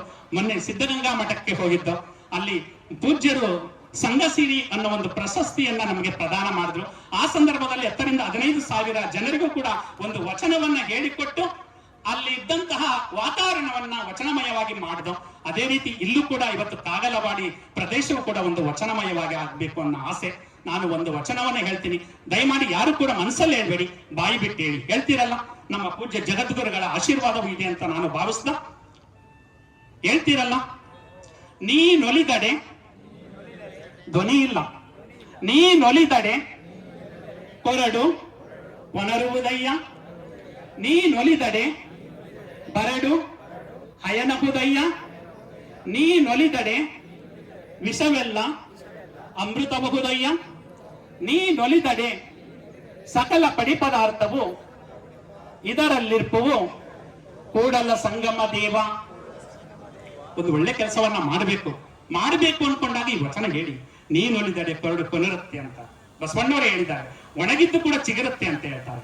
ಹಸು ಕರಿದೇ ಇರೋದು ಕೂಡ ಹಸು ಕರಿಯುತ್ತೆ ಅಂತ ಹೇಳ್ತಾರೆ. ವಿಷನು ಕೂಡ ಅಮೃತ ಆಗುತ್ತೆ ಅಂತ ಹೇಳ್ತಾರೆ. ಆಗ ನಿಮ್ಮ ಕೆಲಸ ಸುಲಭ ಆಗುತ್ತೆ. ನೀವು ಯಾವುದೇ ಸಂದರ್ಭದಲ್ಲಿ ನೀವು ಪೂಜೆಯನ್ನ ಮಾಡಿ ಈ ಒಂದು ವಚನವನ್ನ ಹೇಳಿ ನಿಮ್ಮ ಕೆಲಸಕ್ಕೆ ತೊಡ್ಕೊಳ್ಳಿ. ಆ ಕೆಲಸದಲ್ಲಿ ನಿಜವಾಗ್ಲೂ ಕೂಡ ಜಯವನ್ನ ತರುತ್ತೆ ಅಂತ ಹೇಳ್ತಾ, ಹೊರಡುವೆ ನಾನು ಹೊರಡುವೆ ಮುಂದೆ, ಬರುವುದು ವಿಶ್ವವು ನನ್ನಯ ಹಿಂದೆ, ಅವರಿವರೆಂಬನೆ ಎಲ್ಲರೂ ಒಂದೇ, ಎಲ್ಲರಿಗಿರುವನು ಒಬ್ಬನೇ ತಂದೆ, ಬರುವೆನು ಭೂಮಿಯನ್ನು ಬೆಳಗಿ ಬಸವನ ಬೆಳಕೆ, ಎಲ್ಲಾಡಿ ಬಂದೆ ಭಾರತವೆಲ್ಲ ಸುತ್ತಾಡಿ ಬಂದೆ ಎಂಬ ಸಿದ್ದಯ್ಯ ಪುರಾಣಿಕರವರ ಒಂದು ಕವಿತೆಯನ್ನ ಹೇಳಿ ನನ್ನ ಉಪನ್ಯಾಸಕ್ಕೆ ವಿರಾಮವನ್ನು ಹೇಳ್ತಾ ಇದ್ದೇನೆ. ಎಲ್ಲರಿಗೂ ಶರಣಾರ್ಥಿಗಳು.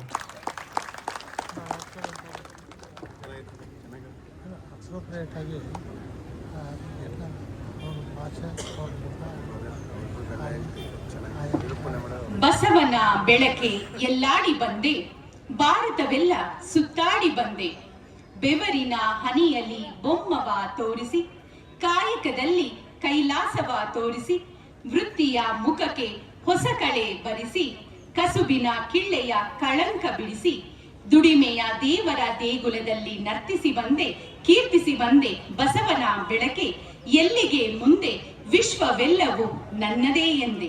ಸಿದ್ದಯ್ಯ ಪುರಾಣಿಕರ ಕವನವನ್ನ ಸ್ಮರಿಸುತ್ತ ಇಲ್ಲಿಯವರೆಗೆ ಬಸವಾದಿ ಪ್ರಮದರ ವಚನವನ್ನ ನಿದರ್ಶನವಾಗಿ ನೀಡಿ ಬಹಳ ಅರ್ಥಪೂರ್ಣವಾದಂತಹ ಜ್ಞಾನಭರಿತ ಉಪನ್ಯಾಸವನ್ನ ನೀಡಿದಂತಹ ಡಾಕ್ಟರ್ ವಚನ ಕುಮಾರಸ್ವಾಮಿ ರವರಿಗೆ ಶರಣಾರ್ಥಿಗಳು.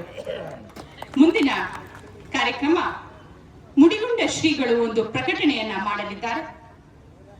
ದಯಮಾಡಿ ಅವರು ಬರಬೇಕು.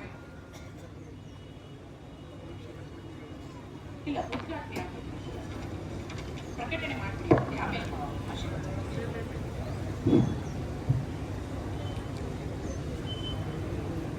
ಕಾಗಲವಾಡಿಯ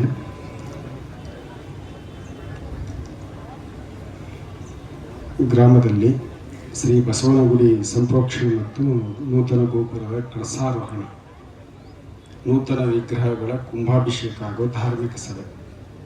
ಈ ಧಾರ್ಮಿಕ ಸಭೆಯ ದಿವ್ಯ ಸಾನ್ನಿಧ್ಯವನ್ನು ವಹಿಸಿರ್ತಕ್ಕಂಥವರು ಈ ನಾಡಿನ ಬೆಳಕಾಗಿರ್ತಕ್ಕಂತಹ ಪರಮ ಪೂಜ್ಯರು ಶ್ರೀಮಸುತ್ತೂರು ವೀರಸಿಂಹಾಸನಾಧೀಶ್ವರರಾದಂಥ ಪರಮ ಪೂಜ್ಯ ಜಗದ್ಗುರು ಶ್ರೀ ಶಿವರಾತ್ರಿ ದೇಶಿಕೇಂದ್ರ ಮಹಾಸ್ವಾಮಿಗಳವರಲ್ಲಿ ಹಾಗೂ ಸಿದ್ಧಗಂಗಾ ಮಠದ ಕಿರಿಯ ಶ್ರೀಗಳಾದಂತಹ ಪರಮ ಪೂಜ್ಯ ಶ್ರೀ ಶಿವಸಿದ್ದೇಶ್ವರ ಮಹಾಸ್ವಾಮಿಗಳವರಲ್ಲಿ, ಕನಕಪುರದ ಪರಮ ಪೂಜ್ಯ ಇಮ್ಮಡಿ ನಿರ್ವಾಣ ಮಹಾಸ್ವಾಮಿಗಳವರಲ್ಲಿ, ವಾಟಾಳು ಪರಮ ಪೂಜ್ಯರಲ್ಲಿ ಹಾಗೂ ಅರವೇ ಪರಮ ಪೂಜ್ಯರಲ್ಲಿ, ಕಾರಾಪುರದ ಪೂಜ್ಯರಲ್ಲಿ, ಉಳಿದ ಎಲ್ಲ ಜಂಗಮ ಲಿಂಗವಾಗಿರ್ತಕ್ಕಂಥ ಎಲ್ಲ ಪೂಜ್ಯರಲ್ಲಿ ಭಕ್ತಿಪೂರ್ವಕ ಪ್ರಣಾಮಗಳನ್ನು ಸಲ್ಲಿಸುತ್ತಾ ಮಹಾಜನಗಳೇ ಮಾತೆ. ನಿನ್ನೆಯಿಂದ ಈ ಒಂದು ಕಾಗಲವಾಡಿ ಗ್ರಾಮದಲ್ಲಿ ಏನು ಭಕ್ತರ ಸಜಿಚ್ಛೆಯಂತೆ ಕಾಗಲವಾಡಿ ಪಟ್ಟಣದ ಶ್ರೀ ವೀರಭದ್ರ ಸ್ವಾಮಿಯವರ ಒಂದು ಮಾರ್ಗದರ್ಶನದಲ್ಲಿ ಮೈಸೂರಿನ ಆಗಮಿಕರ ಒಂದು ಉಪಸ್ಥಿತಿಯಲ್ಲಿ ಎಲ್ಲ ಕಾರ್ಯಕ್ರಮಗಳು ಬಹಳ ಚೆನ್ನಾಗಿ ನಡೆದಿವೆ. ಪರಮ ಪೂಜ್ಯರು ಬೆಳಗ್ಗೆ ಬಂದು ಕುಂಭಾಭಿಷೇಕ ಮಾಡಿ ಕಳಸಾರೋಹಣ ಮಾಡಿ ಎಲ್ಲ ಕಾರ್ಯಕ್ರಮಗಳು ಸಂಗೋಪಾಂಗವಾಗಿ ಬಹಳ ಚೆನ್ನಾಗಿ ನಡೆದವು. ತನ್ನಿಮಿತ್ತ ಧಾರ್ಮಿಕ ಸಭೆಯ ಉದ್ದೇಶ ನೀವೆಲ್ಲ ಮಾಡದ್ದು ದೊಡ್ಡದಲ್ಲ, ಮಾಡಿದ್ರ ಉದ್ದೇಶ ಏನು, ನಾವೇನು ಮಾಡಬೇಕು, ಯಾವ ರೀತಿ ನಡ್ಕೊಳ್ಬೇಕು, ಯಾವ ರೀತಿ ನುಡಿಬೇಕು ಅನ್ನೋದನ್ನು ತಿಳಿಸ್ಕೊಡ್ತಕ್ಕಂಥ ಒಂದು ಸದ್ವಿಚಾರವನ್ನು ತಿಳಿಸುವಂಥದ್ದು. ಆ ಹಿನ್ನೆಲೆಯಲ್ಲಿ ಇವತ್ತು ಈ ಧಾರ್ಮಿಕ ಸಭೆ ಏರ್ಪಾಡಾಗಿದೆ. ಧರ್ಮ ಅಂದ ಕೂಡಲೇ ಮಠಮಾನ್ಯಗಳು ಅಂತಕ್ಕಂಥ ಭಾವನೆ ಎಲ್ಲರಿಗೂ ಒಂದೇ ಸರಿ ಬರ್ತಕ್ಕಂಥದ್ದು. ಹೇಗೆ ಗುಡಿ ಗುಂಡಾರಗಳು ಅಂತ ಹೇಳ್ತೀವಿ, ಹಾಗೆ ಮಠಮಾನ್ಯಗಳು ಅಂತ. ಹಾಗೆ ಮೈಸೂರು ಮತ್ತು ಚಾಮರಾಜನಗರ ಜಿಲ್ಲೆಯಲ್ಲಿ ಹಿಂದೆ ಮೈಸೂರು ಜಿಲ್ಲೆಯ ಒಂದು ಒಟ್ಟಾಗಿದ್ದಂಥ ಸಂದರ್ಭದಲ್ಲಿ 1979ರಲ್ಲಿ ಪರಮ ಪೂಜ್ಯ ಲಿಂಗೈಕ್ಯ ಶ್ರೀ ಶಿವರಾತ್ರಿ ರಾಜೇಂದ್ರ ಮಹಾಸ್ವಾಮಿಗಳವರ ಸತ್ಸಂಕಲ್ಪ, ಎಲ್ಲ ಜಿಲ್ಲೆಗಳಂತೆ ನಮ್ಮ ಜಿಲ್ಲೆಗಳಾಗದ್ ಬೇಡ, ನಮ್ಮಲ್ಲಿ ಯಾವುದೇ ಭೇದ ಭಾವ ಇರಬಾರ್ದು, ಮಠಮಾನ್ಯಗಳು ಅಂತಂದ್ರೆ ನಾವೆಲ್ಲ ಒಂದು ಅನ್ನುವಂಥ ಭಾವನೆ ಇರಬೇಕು, ಸಂಘಟಿತರಾಗಿರಬೇಕು, ಸಮಾಜಕ್ಕೆ ಒಳ್ಳೆಯ ಮಾರ್ಗದರ್ಶನ ಮಾಡುವಲ್ಲಿ ನಮ್ಮ ಒಂದು ಒಗ್ಗಟ್ಟೆ ಒಂದು ಉತ್ತರವನ್ನು ಕೊಡ್ತದೆ ಅನ್ನುವಂಥ ಒಂದು ಭಾವವನ್ನು ಇಟ್ಟುಕೊಂಡು ಯಾವುದೇ ರೀತಿಯ ಲೋಪದೋಷಗಳು ಬರಬಾರ್ದು ಅನ್ನೋ ರೀತಿಯಲ್ಲಿ ಬಹಳ ಮುಂದಾಲೋಚನೆಯಿಂದ ಪರಮ ಪೂಜ್ಯರು ಎಲ್ಲ ಪೂಜ್ಯರನ್ನ ಒಂದು ಅಭಿಪ್ರಾಯವನ್ನು ತಗೊಂಡು 1979ನೇ ಇಸ್ವಿಯಲ್ಲಿ ಮೈಸೂರು ಜಿಲ್ಲಾ ಮಠಾಧಿಪತಿಗಳ ಗೋಷ್ಠಿ ಅಂತ ಸ್ಥಾಪನೆ ಮಾಡಿದ್ರು. ಮೈಸೂರು ಚಾಮರಾಜನಗರ ಜಿಲ್ಲೆ ವಿಭಜಿತ ಆದ ಮೇಲೆ ಇತ್ತೀಚೆಗೆ ಅದು ಮೈಸೂರು ಚಾಮರಾಜನಗರ ಜಿಲ್ಲಾ ಮಠಾಧಿಪತಿಗಳ ಗೋಷ್ಠಿ ಅಂತ ಮರು ನಾಮಕರಣ ಮಾಡಲಾಗಿದೆ.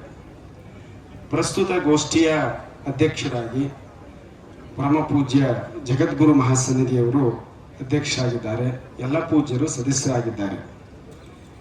ಗೋಷ್ಠಿಯು ಸಾಕಷ್ಟು ಒಳ್ಳೆಯ ಕಾರ್ಯಕ್ರಮಗಳನ್ನು ಮಾಡ್ಕೊಂಡು ಬರ್ತಾ ಇದೆ. ಅದು ಲಿಂಗದೀಕ್ಷೆ, ಸಾಮೂಹಿಕ ವಿವಾಹ, ವಿಚಾರ ಸಂಕಿರಣಗಳನ್ನು ಏರ್ಪಡಿಸ್ತಕ್ಕಂಥದ್ದು, ಮತ್ತು ಗ್ರಾಮಗಳನ್ನು ದತ್ತು ತಗೊಂಡು ಅಲ್ಲಿ ನೈರ್ಮಲೀಕರಣವನ್ನು ಉಂಟು ಮಾಡ್ತಕ್ಕಂಥದ್ದು, ಧಾರ್ಮಿಕ ಶಿಕ್ಷಣ ಶಿಬಿರಗಳನ್ನು ಏರ್ಪಡಿಸ್ತಕ್ಕಂಥದ್ದು. ಹೀಗೆ ಅದರ ಜೊತೆಗೆ ಪ್ರತಿ ವರ್ಷವೂ ಸಹ ಲಿಂಗೈಕ್ಯ ಶಿವರಾತ್ರಿ ರಾಜೇಂದ್ರ ಮಹಾಸ್ವಾಮಿಗಳವರ ಜಯಂತಿಯನ್ನು ಆಚರಣೆ ಮಾಡಿ ಅದರ ಮುಖೇನ ಸುಮಾರು 70ಕ್ಕೂ ಹೆಚ್ಚು ವಿದ್ಯಾರ್ಥಿಗಳಿಗೆ, ಪ್ರತಿಭಾವಂತ ವಿದ್ಯಾರ್ಥಿಗಳಿಗೆ ವಿದ್ಯಾರ್ಥಿ ವೇತನವನ್ನು ಕೊಟ್ಟು ಪುರಸ್ಕರಿಸುವಂಥದ್ದು ಎಲ್ಲ ಒಳ್ಳೆಯ ಕಾರ್ಯಕ್ರಮಗಳನ್ನು ಗೋಷ್ಠಿ ಮಾಡ್ಕೊಂಡು ಬರ್ತಾ ಇದೆ. ಈ ಹಿನ್ನೆಲೆಯಲ್ಲಿ ಗೋಷ್ಠಿ ಒಳ್ಳೆಯ ಸಾಮಾಜಿಕ ಮತ್ತು ಧಾರ್ಮಿಕ ಕೆಲಸಗಳನ್ನು ಮಾಡ್ಕೊಂಡು ಬರ್ತಾ ಇರೋದ್ರಿಂದ ಹನಿ ಹನಿ ಗೂಡಿದ್ರೆ ಹಳ್ಳ, ತೆನೆ ಗೂಡಿದ್ರೆ ಬಳ್ಳ ಅಂತ ಗಾದೆ ಮಾತು. ಎಲ್ಲರ ಸೇವೆ ಅದಕ್ಕೆ ಸಲ್ಲಿಸಬೇಕು. ಅದು ಪ್ರಾಮಾಣಿಕ ಏನು ಬಸವಣ್ಣವ್ರು ಹೇಳ್ತಾರೆ, ಬಹಳ ಸತ್ಯಶುದ್ಧ ಕಾಯಕದಿಂದ ಬಂದದ್ದು ಅದು ಸದ್ವಿನಿಯೋಗ ಆಗಲಿ ಅಂತ ಅನ್ನುವಂಥ ಒಂದು ದೃಷ್ಟಿಯಿಂದ ಭಕ್ತರ ಸತ್ಯ ಶುದ್ಧ ಕಾಯಕದಿಂದ ಬಂದಂಥದ್ದು ಅಲ್ಲಿಗೆ ವಿನಿಯೋಗ ಆಗಲಿ ಅಂತ ತಮ್ಮೆಲ್ಲರನ್ನ ಕೋರ್ತಾ ತಮ್ಮ ಮುಂದೆ ಆ ಗೋಷ್ಠಿಯ ಕೂಪನ್ಗಳನ್ನು ತಗೊಂಡು ಬರ್ತಾರೆ. ಆ ಕೂಪನ್ ಬೆಲೆ 10 ರೂಪಾಯಿ ಇರ್ತದೆ. ಎಷ್ಟು ಬೇಕಾದ್ರೂ ತಗೊಳ್ಬಹುದು. ನೀವು ಕೊಟ್ಟಂತಹ ಆ ಒಂದು ಏನು ಸತ್ಯಶುದ್ಧ ಕಾಯಕದ ಆ ಒಂದು ಹಣ ಇದೆಯಲ್ಲ, ಅದು ಪ್ರಸಾದ ಸ್ವರೂಪದಲ್ಲಿ ಗೋಷ್ಠಿಗೆ ಸಲ್ತದೆ, ಅದು ಸಮಾಜಕ್ಕೆ ವಿನಿಯೋಗ ಆಗ್ತದೆ ಅಂತಕ್ಕಂಥದ್ದನ್ನು ಈ ಸಂದರ್ಭದಲ್ಲಿ ತಿಳಿಸ್ತಾ ಕಾರ್ಯಕರ್ತರು ತಮ್ಮ ಮುಂದೆ ಬರ್ತಾರೆ. ತಾವು ಹೆಚ್ಚು ಕೂಪನ್ಗಳನ್ನು ತೆಗೆದುಕೊಂಡು ತಮ್ಮ ಒಂದು ಸೇವೆಯನ್ನು ಆ ಗೋಷ್ಠಿಗೆ ಸಲ್ಲಿಸಬೇಕು ಅಂತಕ್ಕಂಥದ್ದನ್ನು ಈ ಮುಖಾಂತರ ಕೇಳಿಕೊಳ್ತಾ ಕಾರ್ಯಕ್ರಮ ಯಶಸ್ವಿಯಾಗಲಿ ಅಂತ ಭಗವಂತನಲ್ಲಿ ಪ್ರಾರ್ಥಿಸುತ್ತಾ ನನ್ನ ಮಾತುಗಳಿಗೆ ಮುಕ್ತಾಯ ಮಾಡ್ತಾ ಇದ್ದೆ.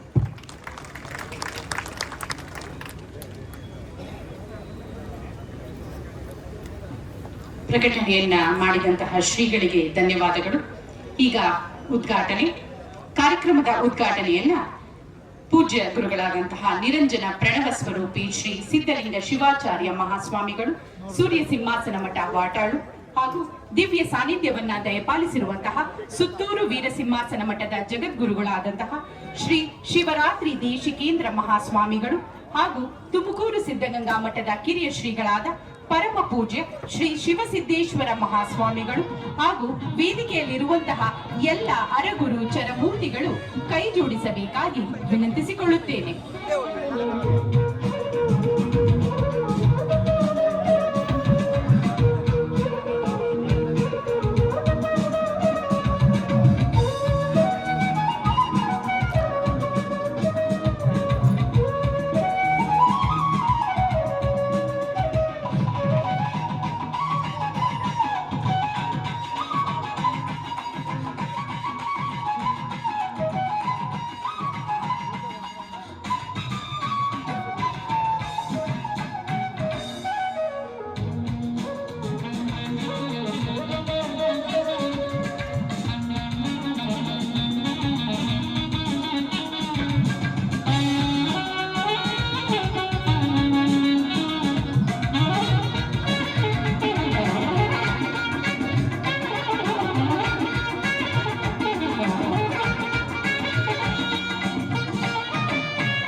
ಪೂಜ್ಯ ಗುರುಗಳಿಗೂ ಕೂಡ ಧನ್ಯವಾದಗಳು.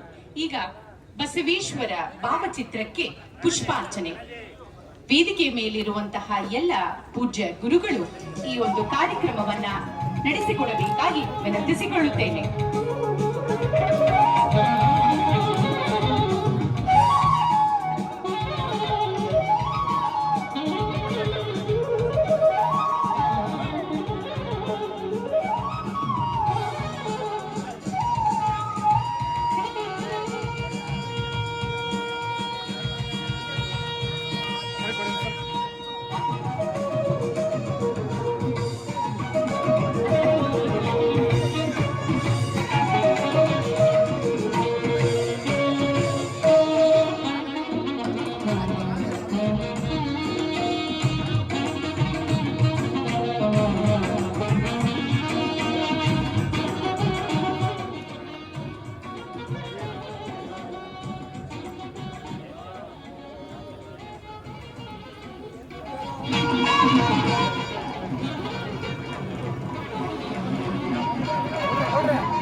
ಪುಷ್ಪಾರ್ಚನೆಯನ್ನ ನೆರವೇರಿಸಿದಂತಹ ಎಲ್ಲ ಪೂಜ್ಯ ಗುರುಗಳಿಗೂ ಭಕ್ತಿಪೂರ್ವಕ ಶರಣು ಶರಣಾರ್ಥಿ.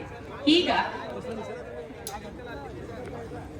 ಈ ದಿವ್ಯ ಕಾರ್ಯಕ್ರಮದ ಸಾನ್ನಿಧ್ಯವನ್ನ ದಯಪಾಲಿಸಿರುವಂತಹ ಪರಮ ಪೂಜ್ಯ ಜಗದ್ಗುರು ಶ್ರೀ ಶಿವರಾತ್ರಿ ದೇಶಿಕೇಂದ್ರ ಮಹಾಸ್ವಾಮಿಗಳು, ಶ್ರೀ ಸುತ್ತೂರು ವೀರಸಿಂಹಾಸನ ಮಠ ಇವರಿಂದ ಆಶೀರ್ವಚನ.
ಕರಿಯನಿತ್ತಡವಲ್ಲೆ ಸಿರಿಯನಿತ್ತಡವಲ್ಲೆ ಹಿರಿದಪ್ಪ ರಾಜ್ಯವನ್ನಿತ್ತಡವಲ್ಲೆ ನಿಮ್ಮ ಶರಣರ ಹಸು ನುಡಿಯ ಒಂದು ಅರಗಳಿಗೆ ಇತ್ತಡು ನಿಮ್ಮನಿತ ಗ್ರಹಣ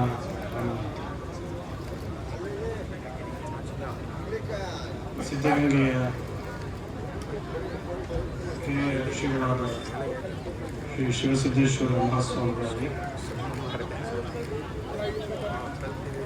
ಕನಕಪುರ ವಾಟಾಡು ಮೊದಲುಗೊಂಡು ವೇದಿಕೆಯ ಮೇಲೆ ಆಸೀನರಾಗಿರುವ ಎಲ್ಲ ಶ್ರೀಗಳಲ್ಲಿ ಗೌರವ ಸಲ್ಲಿಸಿ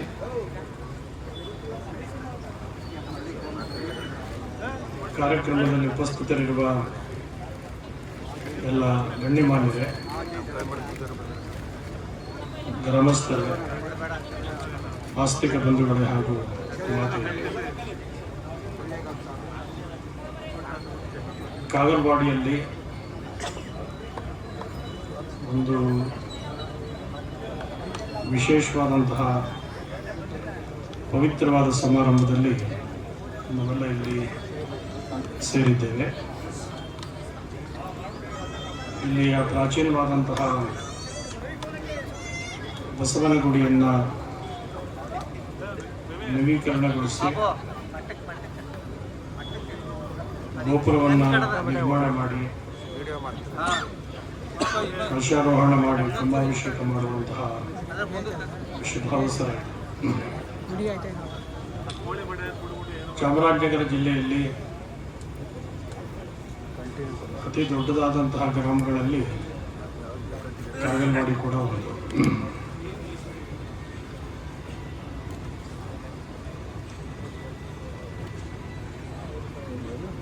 ಇದಕ್ಕೆ ತನ್ನದೇ ಆದಂತಹ ಒಂದು ಪ್ರಾಚೀನವಾದಂತಹ ಇತಿಹಾಸ ಇದೆ, ಪರಂಪರೆ ಇದೆ. ಇಲ್ಲಿ ಅನೇಕ ಗಣ್ಯಮಾನ್ಯರು ಆಗಿ ಹೋಗಿದ್ದಾರೆ. ಇದೇ ಮಠದ ಪೀಠಾಧಿಪತಿಗಳಾಗಿದ್ದ ಶಿವರಾತ್ರ ಸ್ವಾಮಿಗಳವರು ಬಹಳ ದೊಡ್ಡ ವಿದ್ವಾಂಸರಾಗಿದ್ದಂತೆ. ಸಂಸ್ಕೃತ ಪಾಠಶಾಲೆಯಲ್ಲಿ ಪ್ರಾಧ್ಯಾಪಕರಾಗಿದ್ದರು, ಜನ ವಿದ್ವಾಂಸರಾಗಿದ್ದರು, ಒಳ್ಳೆ ವಾಗ್ಮಿಗಳಾಗಿದ್ದರು, ಮಾನವ ಅನುಕಂಪೆಯನ್ನು ಉಳ್ಳಂತಹವಾಗಿದ್ದರು. ಹೀಗೆ ಅನೇಕ ಗಣ್ಯಮಾನ್ಯರು ಈ ಗ್ರಾಮದಲ್ಲಿ ಆಗಿ ಹೋಗಿದ್ದಾರೆ. ಇಲ್ಲಿ ಪ್ರಾಚೀನವಾದಂತಹ ಬಸವನ ಗುಡಿ ಇದೆ. ಅದರ ಮುಂದೆ ಜಗಜ್ಯೋತಿ ಬಸವೇಶ್ವರರ ಪುತ್ಥಳಿ ಕೂಡ ಇದೆ. ಪ್ರಾಚೀನವಾದಂತಹ ಬಸವಣ್ಣನನ್ನು, ನಂದಿಯನ್ನು ನೆನಪಿಸಿಕೊಳ್ಳೋದ್ರ ಜೊತೆಗೆ 12ನೇ ಶತಮಾನದಲ್ಲಿ ಆದಂತಹ ಬಸವಣ್ಣನನ್ನು ನೆನಪಿಸಿಕೊಳ್ಳುವಂತಹ ಎರಡೂ ಕಾರ್ಯವನ್ನು ಒಟ್ಟಿಗೆ ಕಾಗಲ್ವಾಡಿಯವರು ಮಾಡ್ತಾ ಇರ್ತಕ್ಕಂತಹದ್ದು ಒಂದು ವಿಶೇಷವಾದಂತಹ ಸಂಗತಿಯಾಗಿದೆ. ಬಸವೇಶ್ವರರು ನಂದಿ ಅವತಾರವೇ ಅಂತ ಹೇಳುವಂತಹ ಪುರಾಣದ ಕೃತಿಗಳು ಕೂಡ ಇದೆ. ಅವತಾರವಾಗಿ ನಾಡನ್ನು ಉದ್ಧರಿಸಿದ್ರ ಹಾಗೆ ಅಂತೇಳಿ ಏನೇ ಇರಬಹುದು. ಆದರೆ ಪ್ರಾಚೀನತೆ ಮತ್ತು ನಾಗರಿಕತೆಗಳನ್ನು, ಸಂಸ್ಕೃತಿಯನ್ನು ಸಮ್ಮಿಳನಗೊಳಿಸಿ ಈ ಕಾರ್ಯಕ್ರಮವನ್ನೆಲ್ಲ ಇಲ್ಲಿ ರೂಪಿಸ್ಕೊಂಡು ಬರ್ತಾ ಇರ್ತಕ್ಕಂಥದ್ದು ಒಂದು ವಿಶೇಷವಾದಂಥ ಸಂಗತಿ. ವಚನ ಕುಮಾರಸ್ವಾಮಿಯವರು ಸವಿಸ್ತಾರವಾಗಿ ಉಪನ್ಯಾಸವನ್ನು ನೀಡಿದ್ದಾರೆ. ಬಸವಣ್ಣನವರು ಮತ್ತು ಆಧ್ಯಾತ್ಮಿಕತೆಯನ್ನು ಜೀವನದಲ್ಲಿ ಅಳವಡಿಸಿಕೊಡ್ಬೇಕಾದಂತಹ ಕುರಿತು ಕೂಡ ಮಾರ್ಮಿಕವಾಗಿ ಮಾತುಗಳನ್ನೆಲ್ಲ ಹೇಳಿದ್ದಾರೆ.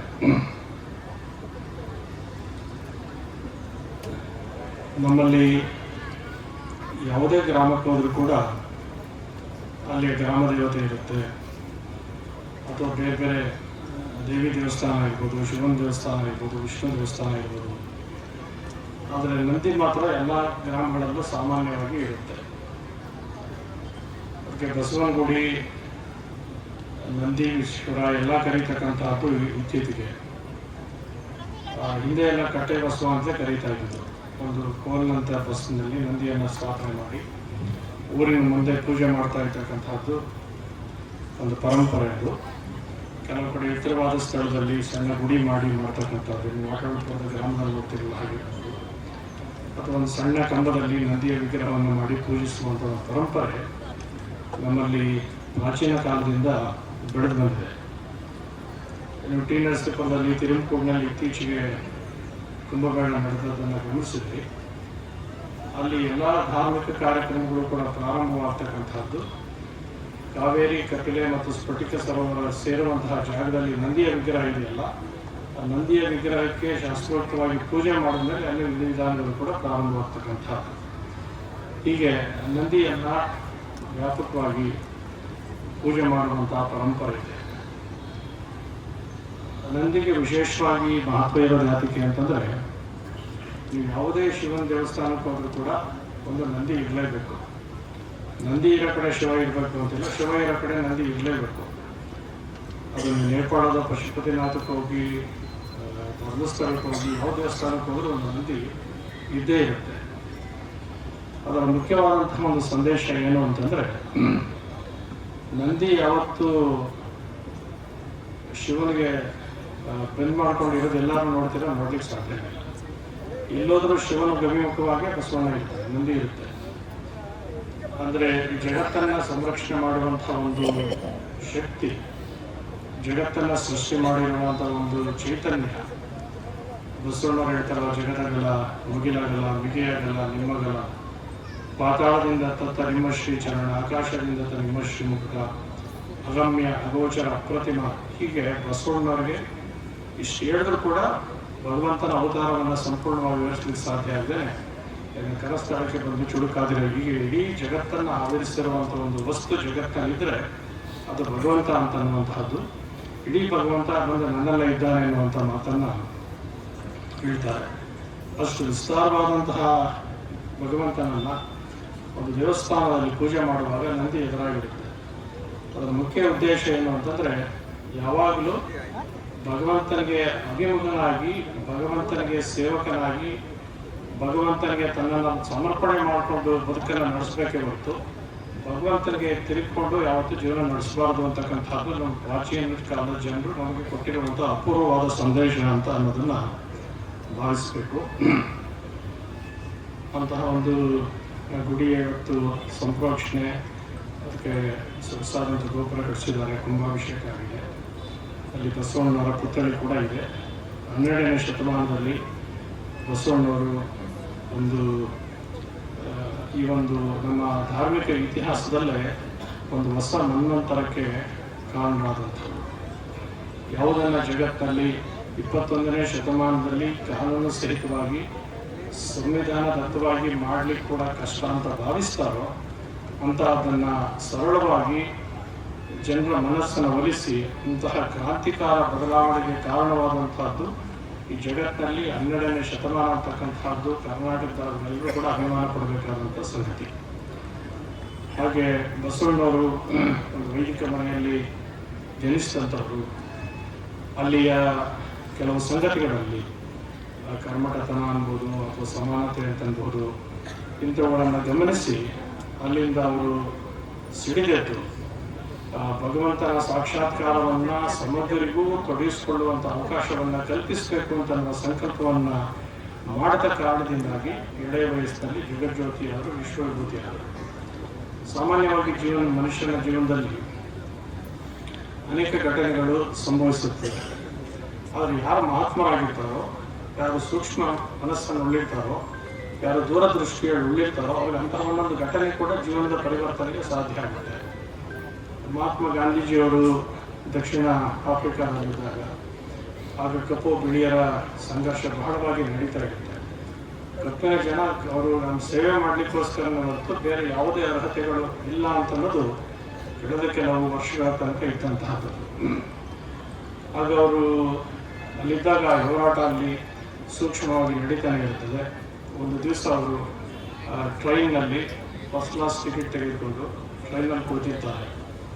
ಆಗ ಅಲ್ಲಿ ಟ್ರೈನ್ನ ಗಾರ್ಡ್ ಬಂದು ನೋಡ್ತಾನೆ, ಅವನಿಗೆ ಸಿಟ್ಟು ಬರುತ್ತೆ. ಎಷ್ಟು ಸಿಟ್ಟು ಬರುತ್ತೆ ಅಂದರೆ ರಕ್ತ ಕುದಿಯುತ್ತೆ ಅವನಿಗೆ. ನಾವು ಬಿಳಿಯರ ಕೂತ್ಕೊಳ್ಳೋಕ್ಕಾಗಲಿ, ಗಾಂಧಿ ಕರಿಯ ಮನುಷ್ಯ ಬಂದು ಕೂತಿದ್ದಾನಲ್ಲ ಅಂತೇಳಿ ಅವನ ಎದೆ ಪಟ್ಟಿ ಹಿಡಿದು ತೆಗೆದು ಟ್ರೈನಿಂದ ಹೊರಗಡೆ ನಿಲ್ದಾಣದಲ್ಲಿ ಪ್ಲಾಟ್ಫಾರ್ಮಕ್ಕೆ ತೆಗೆದು ಬಿಸಾಕ್ತಾರೆ. ಅವಾಗ ಗಾಂಧೀಜಿಯವ್ರಿಗೆ ಬಹಳ ಅವಮಾನ ಆಯಿತು ಅಂತ ಅನಿಸುತ್ತೆ, ಬಹಳ ಮನಸ್ಸಿನ ಕೋಪ ಬರುತ್ತೆ. ಆದರೆ ಒಂದು ಕ್ಷಣ ಸಮಾಧಾನ ಪಡ್ಕೊಂಡು ಅವರು ಅವರ ಆತ್ಮಚರಿತ್ರೆಯಲ್ಲಿ ಬರೀತಾರೆ. ಆ ಘಟನೆಯನ್ನು ನನಗೊಬ್ಬನಿಗೆ ಆಗುವಂತಹ ಘಟನೆ ಅಂತಂದರೆ ಆ ದಿವಸ ಪ್ರತಿಭಟಿಸ್ಬೋದಾಗಿತ್ತು, ಏನಾದರೂ ಮಾಡ್ಬೋದಾಗಿತ್ತು. ಆದರೆ ಇದು ಆಗ್ತಾ ಇರುವಂತಹದ್ದು ಇಡೀ ಒಂದು ಕಪ್ಪು ಜನಾಂಗದ ಸಮುದಾಯದ ಮೇಲೆ, ಬರೀ ದಕ್ಷಿಣ ಆಫ್ರಿಕಾದ ಜನರಿಗೆಲ್ಲ, ಇಡೀ ಜಗತ್ತಿನ ಕಪ್ಪು ಜನರ ಮೇಲೆ ಆಗ್ತಾ ಇರುವಂತಹ ಒಂದು ಆಕ್ರಮಣ ಆದ್ರಿಂದ ಇದನ್ನ ನಿರಂತರವಾಗಿ ಪ್ರತಿಭಟಿಸಿ ಇದಕ್ಕೆ ಗತಿಯನ್ನು ಕಾಣಿಸ್ಲೇಬೇಕಾಗಿದೆ ಅಂತೇಳಿ ಅವ್ರು ಬರೀತಾರೆ. ನನಗಾದಂಥ ಅವಮಾನವನ್ನು ಈ ಪಾಕೆಟ್ ಇಟ್ಟಿರ್ತ ಅಂದರೆ ನಾನೇ ನನ್ನೊಳಗೆ ಇಟ್ಕೊಂಡು ಯಾಕೆ ಅಂತಂದರೆ ಇಲ್ಲಿ ಹೋರಾಟ ಮಾಡಬೇಕಾದ ಕಾಲ ಬಂದಾಗ ಹೋರಾಟ ಮಾಡಬೇಕು ಹೊರತು ವೈಯಕ್ತಿಕವಾದ ಕಾರಣಕ್ಕೋಸ್ಕರ ಹೋರಾಟ ಮಾಡಬಾರ್ದು ಅಂತ ಮಾಡಿರುವಂಥ ಕಾರಣಕ್ಕಾಗಿ ಇಲ್ಲಿ ಮೋಹನ್ ಚಂದ್ ಧರ್ಮದಲ್ಲಿ ಆಗಿರ್ತಾರೆ. ಹಿಂದಿರುಗುವಾಗ ಮಹಾತ್ಮನಾಗಿ ಭಾರತಕ್ಕೆ ಹಿಂದಿರುತ್ತಾರೆ. ಇಲ್ಲಿ ಮತ್ತು ಗಾಂಧೀಜಿಯವರು ಏನು ಮಾಡೋದು ಅಂತಕ್ಕಂಥದ್ದು ಗೊತ್ತಿರುವಂಥದ್ದು. ಹಾಗೆ ಬಸವಣ್ಣವ್ರ ಜೀವನದಲ್ಲಿ ಕೂಡ ಉಪನಯನ ಸಂದರ್ಭದಲ್ಲಿ ಆದಂತಹ ಒಂದು ಸಣ್ಣ ಘಟನೆ ಅವರ ಇಡೀ ಬದುಕನ್ನು ಬದಲಾಯಿಸುವಂತಹ, ಬಹುಶಃ ಅವತ್ತು ಬಸವಣ್ಣ ಅಪೇಕ್ಷೆ ಪಟ್ಟಾಗಿ ಸಹೋದರಿಗೂ ಸಂಸ್ಕಾರ ಕೊಡುವಂಥ ಒಂದು ಕಾರ್ಯ ನಡೆದಿದ್ದರೆ ಬಸವಣ್ಣವರ ಜೀವನದಲ್ಲಿ ಬದಲಾವಣೆ ಏನಾಗ್ತಿತ್ತು ಅಂತ ನಿರೀಕ್ಷೆ ಮಾಡಲಿಕ್ಕೆ ಸಾಧ್ಯ ಆಗುವುದಿಲ್ಲ.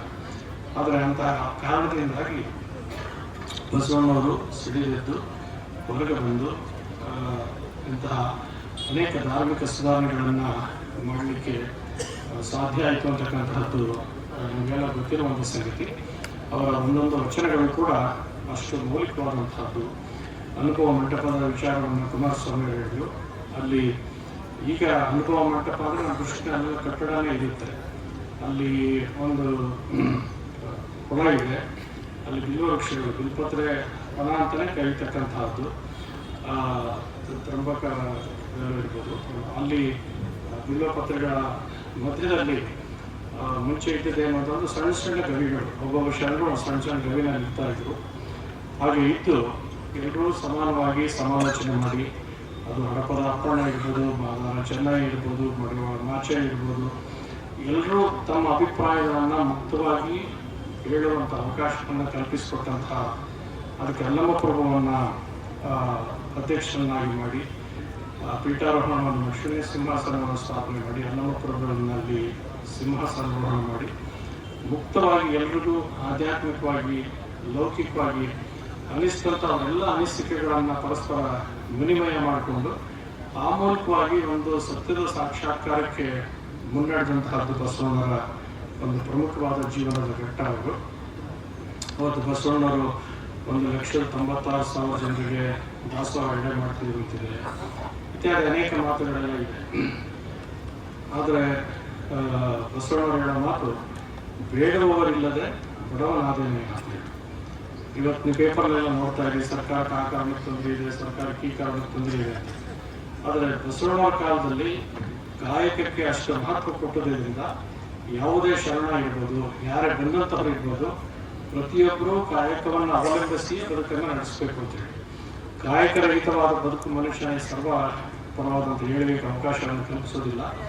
ಯಾರು ಕಾಯಕವನ್ನೇ ಹಿಡಿದು ಬದುಕ್ತಾರೋ ಅವರು ಮೂಳಿಗೆ ಮಾರಯ್ಯನಂತನೂ ಕಾಶ್ಮೀರದ ದೊರೆಯಾಗಿದ್ದಂಥವ್ರು ಬಂದು ಇಲ್ಲಿ ಮರ ಕಡೆಯ ಕೆಲಸ ಮಾಡಿ ಮಾರಾಟ ಮಾಡಿ ಜೀವನ ಮಾಡುವಂಥದ್ದಿರ್ಬೋದು, ಇದಕ್ಕೆ ಮಾರ ಇರ್ಬೋದು, ಮನೆ ಮುಂದೆ ಬಿದ್ದಂಥ ಅಕ್ಕಿ ಕಾಳನ್ನು ಆಯ್ದು ಮನೆಗೆ ತಂದು ಅಡುಗೆ ಮಾಡಿ ಜೀವನವರು ಊಟ ಬಡಿಸಿ ತಾನು ಊಟ ಮಾಡಿ ಬದುಕಂತ ಅನೇಕ ಉದಾಹರಣೆಗಳನ್ನು ಗಮನಿಸುವಾಗ ಅಲ್ಲಿ ಪ್ರತಿಯೊಬ್ಬರು ದುಡಿಮೆ ಮಾಡೋದ್ರಿಂದ ನಮ್ಮಲ್ಲಿ ಒಬ್ಬರು ಯಾರು ರಾಜಕೀಯ ವ್ಯಕ್ತಿಗಳು ಅಥವಾ ರಾಜಕೀಯ ಪ್ರಮುಖರು ಅಧಿಕಾರದಲ್ಲಿ ಇರೋರು ಅಂದರೆ ಒಂದು 100 ಅರ್ಜಿ ರೆಡಿ ಇರುತ್ತೆ, ಮನೆಗೆ ದುಡ್ಡು ಬೇಕು, ಅದಕ್ಕೆ ಬೇಕು, ಇದಕ್ಕೆ ಬೇಕು ಅಂತೇಳಿ. ಆದರೆ ಬಸವಣ್ಣವರ ಒಂದು ಕಾಲದಲ್ಲಿ 800 ವರ್ಷಗಳ ಹಿಂದೆ, 900 ವರ್ಷಗಳ ಹಿಂದೆ ಅವ್ರು ಯಾರೂ ಕೂಡ ಬಸವಣ್ಣವರು ಮಂತ್ರಿ ಆಗಿದ್ರು ಕೂಡ ನಮ್ಗೆ ಇಂಥದ್ದು ಬೇಕು ಅಂತ ಬೇಡುವ ಒಬ್ಬ ಇದ್ದಿಲ್ಲದ ಹಾಗೆ ಕಲ್ಯಾಣವನ್ನು ನಿರ್ಮಾಣ ಮಾಡಿದ ಕೀರ್ತಿ ಯಾರಿಗೆ ಸಲ್ಲತ್ತೆ ಅಂತಂದರೆ ಬಸವಣ್ಣವರಿಗೆ ಸಲ್ಲುವಂಥದ್ದು ಒಂದು ಮುಖ್ಯವಾದಂಥದ್ದು.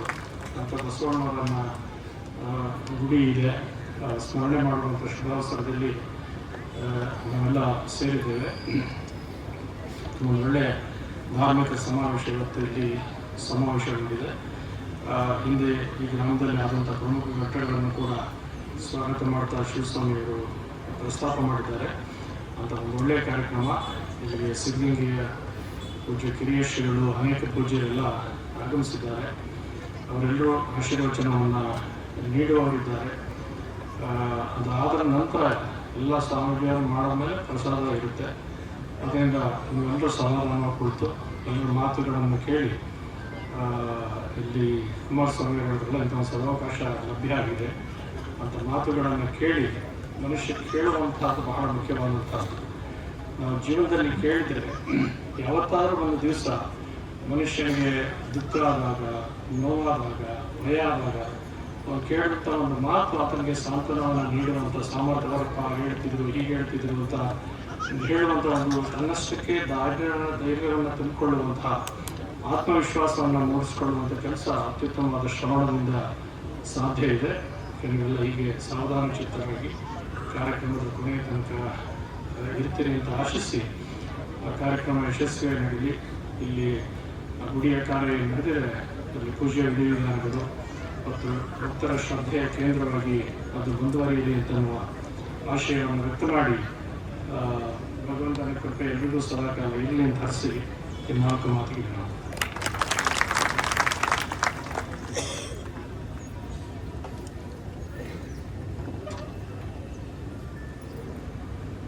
ಗುರು ಕಾರುಣ್ಯವೇ ಶಿವಾಚಾರ, ಗುರು ಕಾರುಣ್ಯವೇ ಸದಾಚಾರ, ಗುರು ಕಾರುಣ್ಯವೇ ಪ್ರಸಾದ ರುಚಿ, ಮುಂದೆ ಗುರು ಹಿಂದೆ ಲಿಂಗ ಕೂಡಲ ಸಂಗಮ ದೇವ ಎಂಬ ಬಸವಣ್ಣನವರ ವಚನದಂತೆ ಪ್ರಾಚೀನತೆ ಸಂಸ್ಕೃತಿಯನ್ನ ಒಂದುಗೂಡಿಸಿ ಬಸವನ ಗುಡಿಯ ಜೀವನೋದ್ಧಾರ ಮಾಡಿರುವುದು ಒಳ್ಳೆಯ ಕಾರ್ಯಕ್ರಮವೆಂದು ಆರೈಸಿ 12ನೇ ಶತಮಾನದ ಬಸವಾದಿ ಪ್ರಮಥರನ್ನು ಸ್ಮರಿಸಿ ಕಾಗಲವಾಡಿ ಗ್ರಾಮದ ಎಲ್ಲ ಸದ್ಭಕ್ತರನ್ನು ಆಶೀರ್ವದಿಸಿದಂತಹ ಪರಮ ಪೂಜ್ಯ ಜಗದ್ಗುರು ಶ್ರೀ ಶಿವರಾತ್ರಿ ದೇಶಿಕೇಂದ್ರ ಮಹಾಸ್ವಾಮಿಗಳವರಿಗೆ ಭಕ್ತಿಪೂರ್ವಕ ಶರಣು ಶರಣಾರ್ಥಿಗಳು.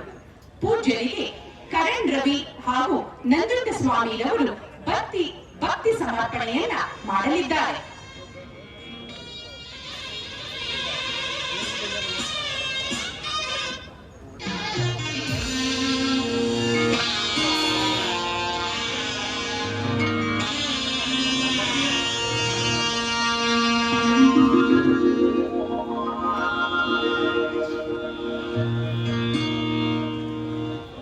ಭಕ್ತಿ ಸಮರ್ಪಣೆಯನ್ನ ಮಾಡಿದಂತಹ ಕರಣ್ ರವಿ ಹಾಗೂ ನಂಜುಂಡ ಸ್ವಾಮಿರವರಿಗೆ ಧನ್ಯವಾದಗಳು.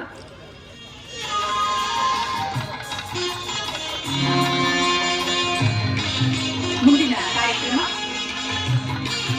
ಈ ಸುಂದರ ಕಾರ್ಯಕ್ರಮದ ದಿವ್ಯ ನೇತೃತ್ವವನ್ನು ವಹಿಸಿರುವಂತಹ ಪರಮ ಪೂಜ್ಯ ನಿರಂಜನ ಪ್ರಣವ ಸ್ವರೂಪಿ ಶ್ರೀ ಇಮ್ಮಡಿ ನಿರ್ವಾಣ ಮಹಾಸ್ವಾಮಿಗಳು, ಕನಕಪುರ ದೇಗುಲ ಮಠ ಇವರಿಂದ ಆಶೀರ್ವಚನ.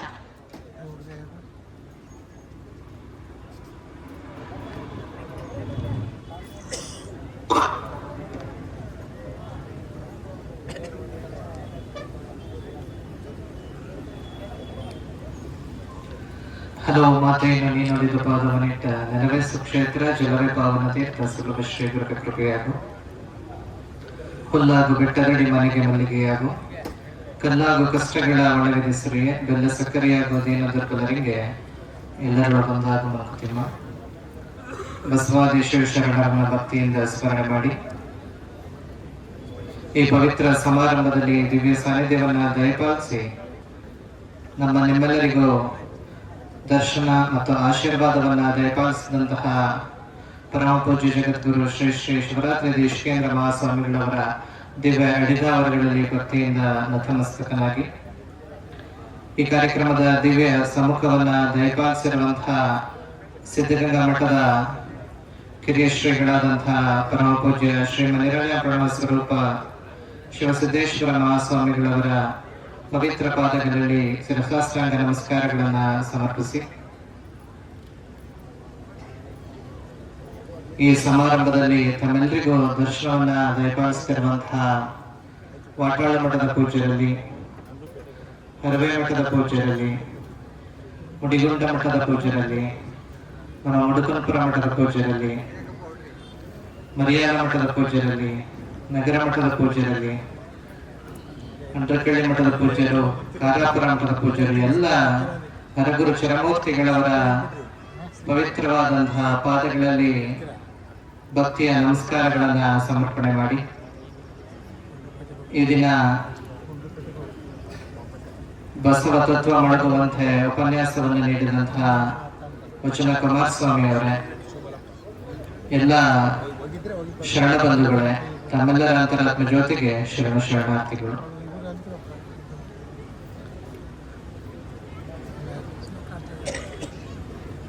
ಈ ದಿನ ಕಾಗಲವಾಡಿ ಗ್ರಾಮದಲ್ಲಿ ಒಂದು ವಿಶೇಷವಾದಂತಹ ಒಂದು ಕಾರ್ಯಕ್ರಮ ನಡೀತಾ ಇದೆ. ಪರಮ ಪೂಜ್ಯ ಜಗದ್ಗುರುಗಳವರು ತಮ್ಮ ಆಶೀರ್ವಾದದಲ್ಲಿ ಕಾಗಲವಾಡಿ ಗ್ರಾಮದಲ್ಲಿ ನಡೆಯುವಂತಹ ಪ್ರತಿಯೊಂದು ಕಾರ್ಯಕ್ರಮದ ವಿಶೇಷತೆಯನ್ನ ಈ ಒಂದು ದಿನ ನಡೆಯುತ್ತಿರುವಂತಹ ಈ ಒಂದು ಪವಿತ್ರ ಸಮಾರಂಭದ ಔಚಿತ್ಯವನ್ನ ಹಾಗೂ ಬಸವಾದಿ ಶಿವಶರಣರು ಬೋಧಿಸಿದಂತಹ ಅನೇಕ ತತ್ವಗಳನ್ನ ಜನಮಾನಸದಲ್ಲಿ ಪ್ರಸ್ತುತತೆಯ ಅರಿವಿನ ಅವಶ್ಯಕತೆ ಎಷ್ಟಿದೆ ಅನ್ನೋದನ್ನ ಆಶೀರ್ವಾದದ ಮೂಲಕವಾಗಿ ಎಲ್ರಿಗೂ ಕರುಣಿಸಿದ್ರು. ಈ ಭಾಗದಲ್ಲಿ ಕಾಗಲವಾಡಿ ಗ್ರಾಮ ಅಂತ ಅಂದ್ರೆ ಎಲ್ಲರಿಗೂ ಕೂಡ ಒಂದು ವಿಶೇಷವಾದಂತಹ ಒಂದು ಗೌರವ ಬರುವಂತಹ ಗ್ರಾಮ ಅನ್ನೋದು ಎಲ್ರಿಗೂ ಕೂಡ ತಿಳಿದಿರುವಂತಹ ವಿಚಾರ. ಅಂತ ಒಂದು ಪವಿತ್ರವಾದಂತಹ ಒಂದು ಸ್ಥಳದಲ್ಲಿ ಅನೇಕ ವರ್ಷಗಳಿಂದ ಸಹಸ್ರಮಾನಗಳಿಂದ ಪೂಜೆ ಸಲ್ಲಿಸಿಕೊಂಡು ಬರುತ್ತಿದ್ದಂತಹ ಒಂದು ಬಸವೇಶ್ವರ ಗುಡಿಯ ಸಂಪ್ರೋಕ್ಷಣ ಕಾರ್ಯಕ್ರಮ ನಡೆದಿದೆ. ತಾವೆಲ್ಲರೂ ಆ ಗುಡಿಯನ್ನು ನೋಡಿದಿರ. ಗುಡಿಯ ಮುಂದೆ ಬಸವಣ್ಣನವರ ವಿಗ್ರಹವೂ ಕೂಡ ಪ್ರತಿಷ್ಠಾಪನೆ ಆಗಿದೆ. ಎರಡು ಕೂಡ ಔಚಿತ್ಯಪೂರ್ಣವಾದಂತಹ ಎರಡು ಕಾರ್ಯಗಳವು. ಗುಡಿಗೆ ಹೋದಾಗ ಪ್ರತಿಯೊಬ್ಬರಲ್ಲೂ ಕೂಡ ಒಂದು ಭಕ್ತಿಯ ಭಾವ ಬರುತ್ತೆ. ಬಸವಣ್ಣನವರ ಒಂದು ವಿಗ್ರಹವನ್ನು ನೋಡಿದಾಗ ಅರಿವು ಮತ್ತು ಆಚಾರಗಳ ಒಂದು ಪ್ರತೀಕತೆಯ ಒಂದು ವಾಸ್ತವಿಕ ತತ್ವ ಅರಿವಾಗುತ್ತೆ. ಎರಡು ಕೂಡ ಮುಖ್ಯವೇ ಮನುಷ್ಯನಿಗೆ. ಬಸವಾದಿ ಶಿವಶರಣರು ಈ ಧರೆಯನ್ನ ಉದ್ಧರಿಸುವ ಸಲುವಾಗಿ ತೋರಿದಂತಹ ಅನೇಕ ಮಾರ್ಗಗಳಲ್ಲಿ ಮನುಷ್ಯ ಅರಿವನ್ನ ಕಾಣ್ಕೊಳ್ಬೇಕು. ಆ ಮೂಲಕ ಕೇವಲ ಅರಿತ್ರಷ್ಟೇ ಆಗೋದಿಲ್ಲ, ಅದನ್ನ ಕಾರ್ಯರೂಪಕ್ಕೆ ತಂದು ಆಚಾರ ಪ್ರಧಾನವಾದಂತಹ ಜೀವನವನ್ನ ನಡೆಸಿದಾಗ ಮಾತ್ರ ಅವನ ಜೀವನ ಉತ್ತಮವಾಗಿರುತ್ತೆ ಅನ್ನೋದನ್ನ ತಿಳಿಸ್ಕೊಟ್ಟದ್ದು ನಾವೆಲ್ಲರೂ ಕೂಡ ಕಂಡಿದೀವಿ. ಅವೆರಡ ಪ್ರತೀಕವಾಗಿ, ಒಂದು ಭಕ್ತಿಯ ಪ್ರತೀಕವಾಗಿ ಬಸವೇಶ್ವರರ ಒಂದು ಗುಡಿ ಇದೆ.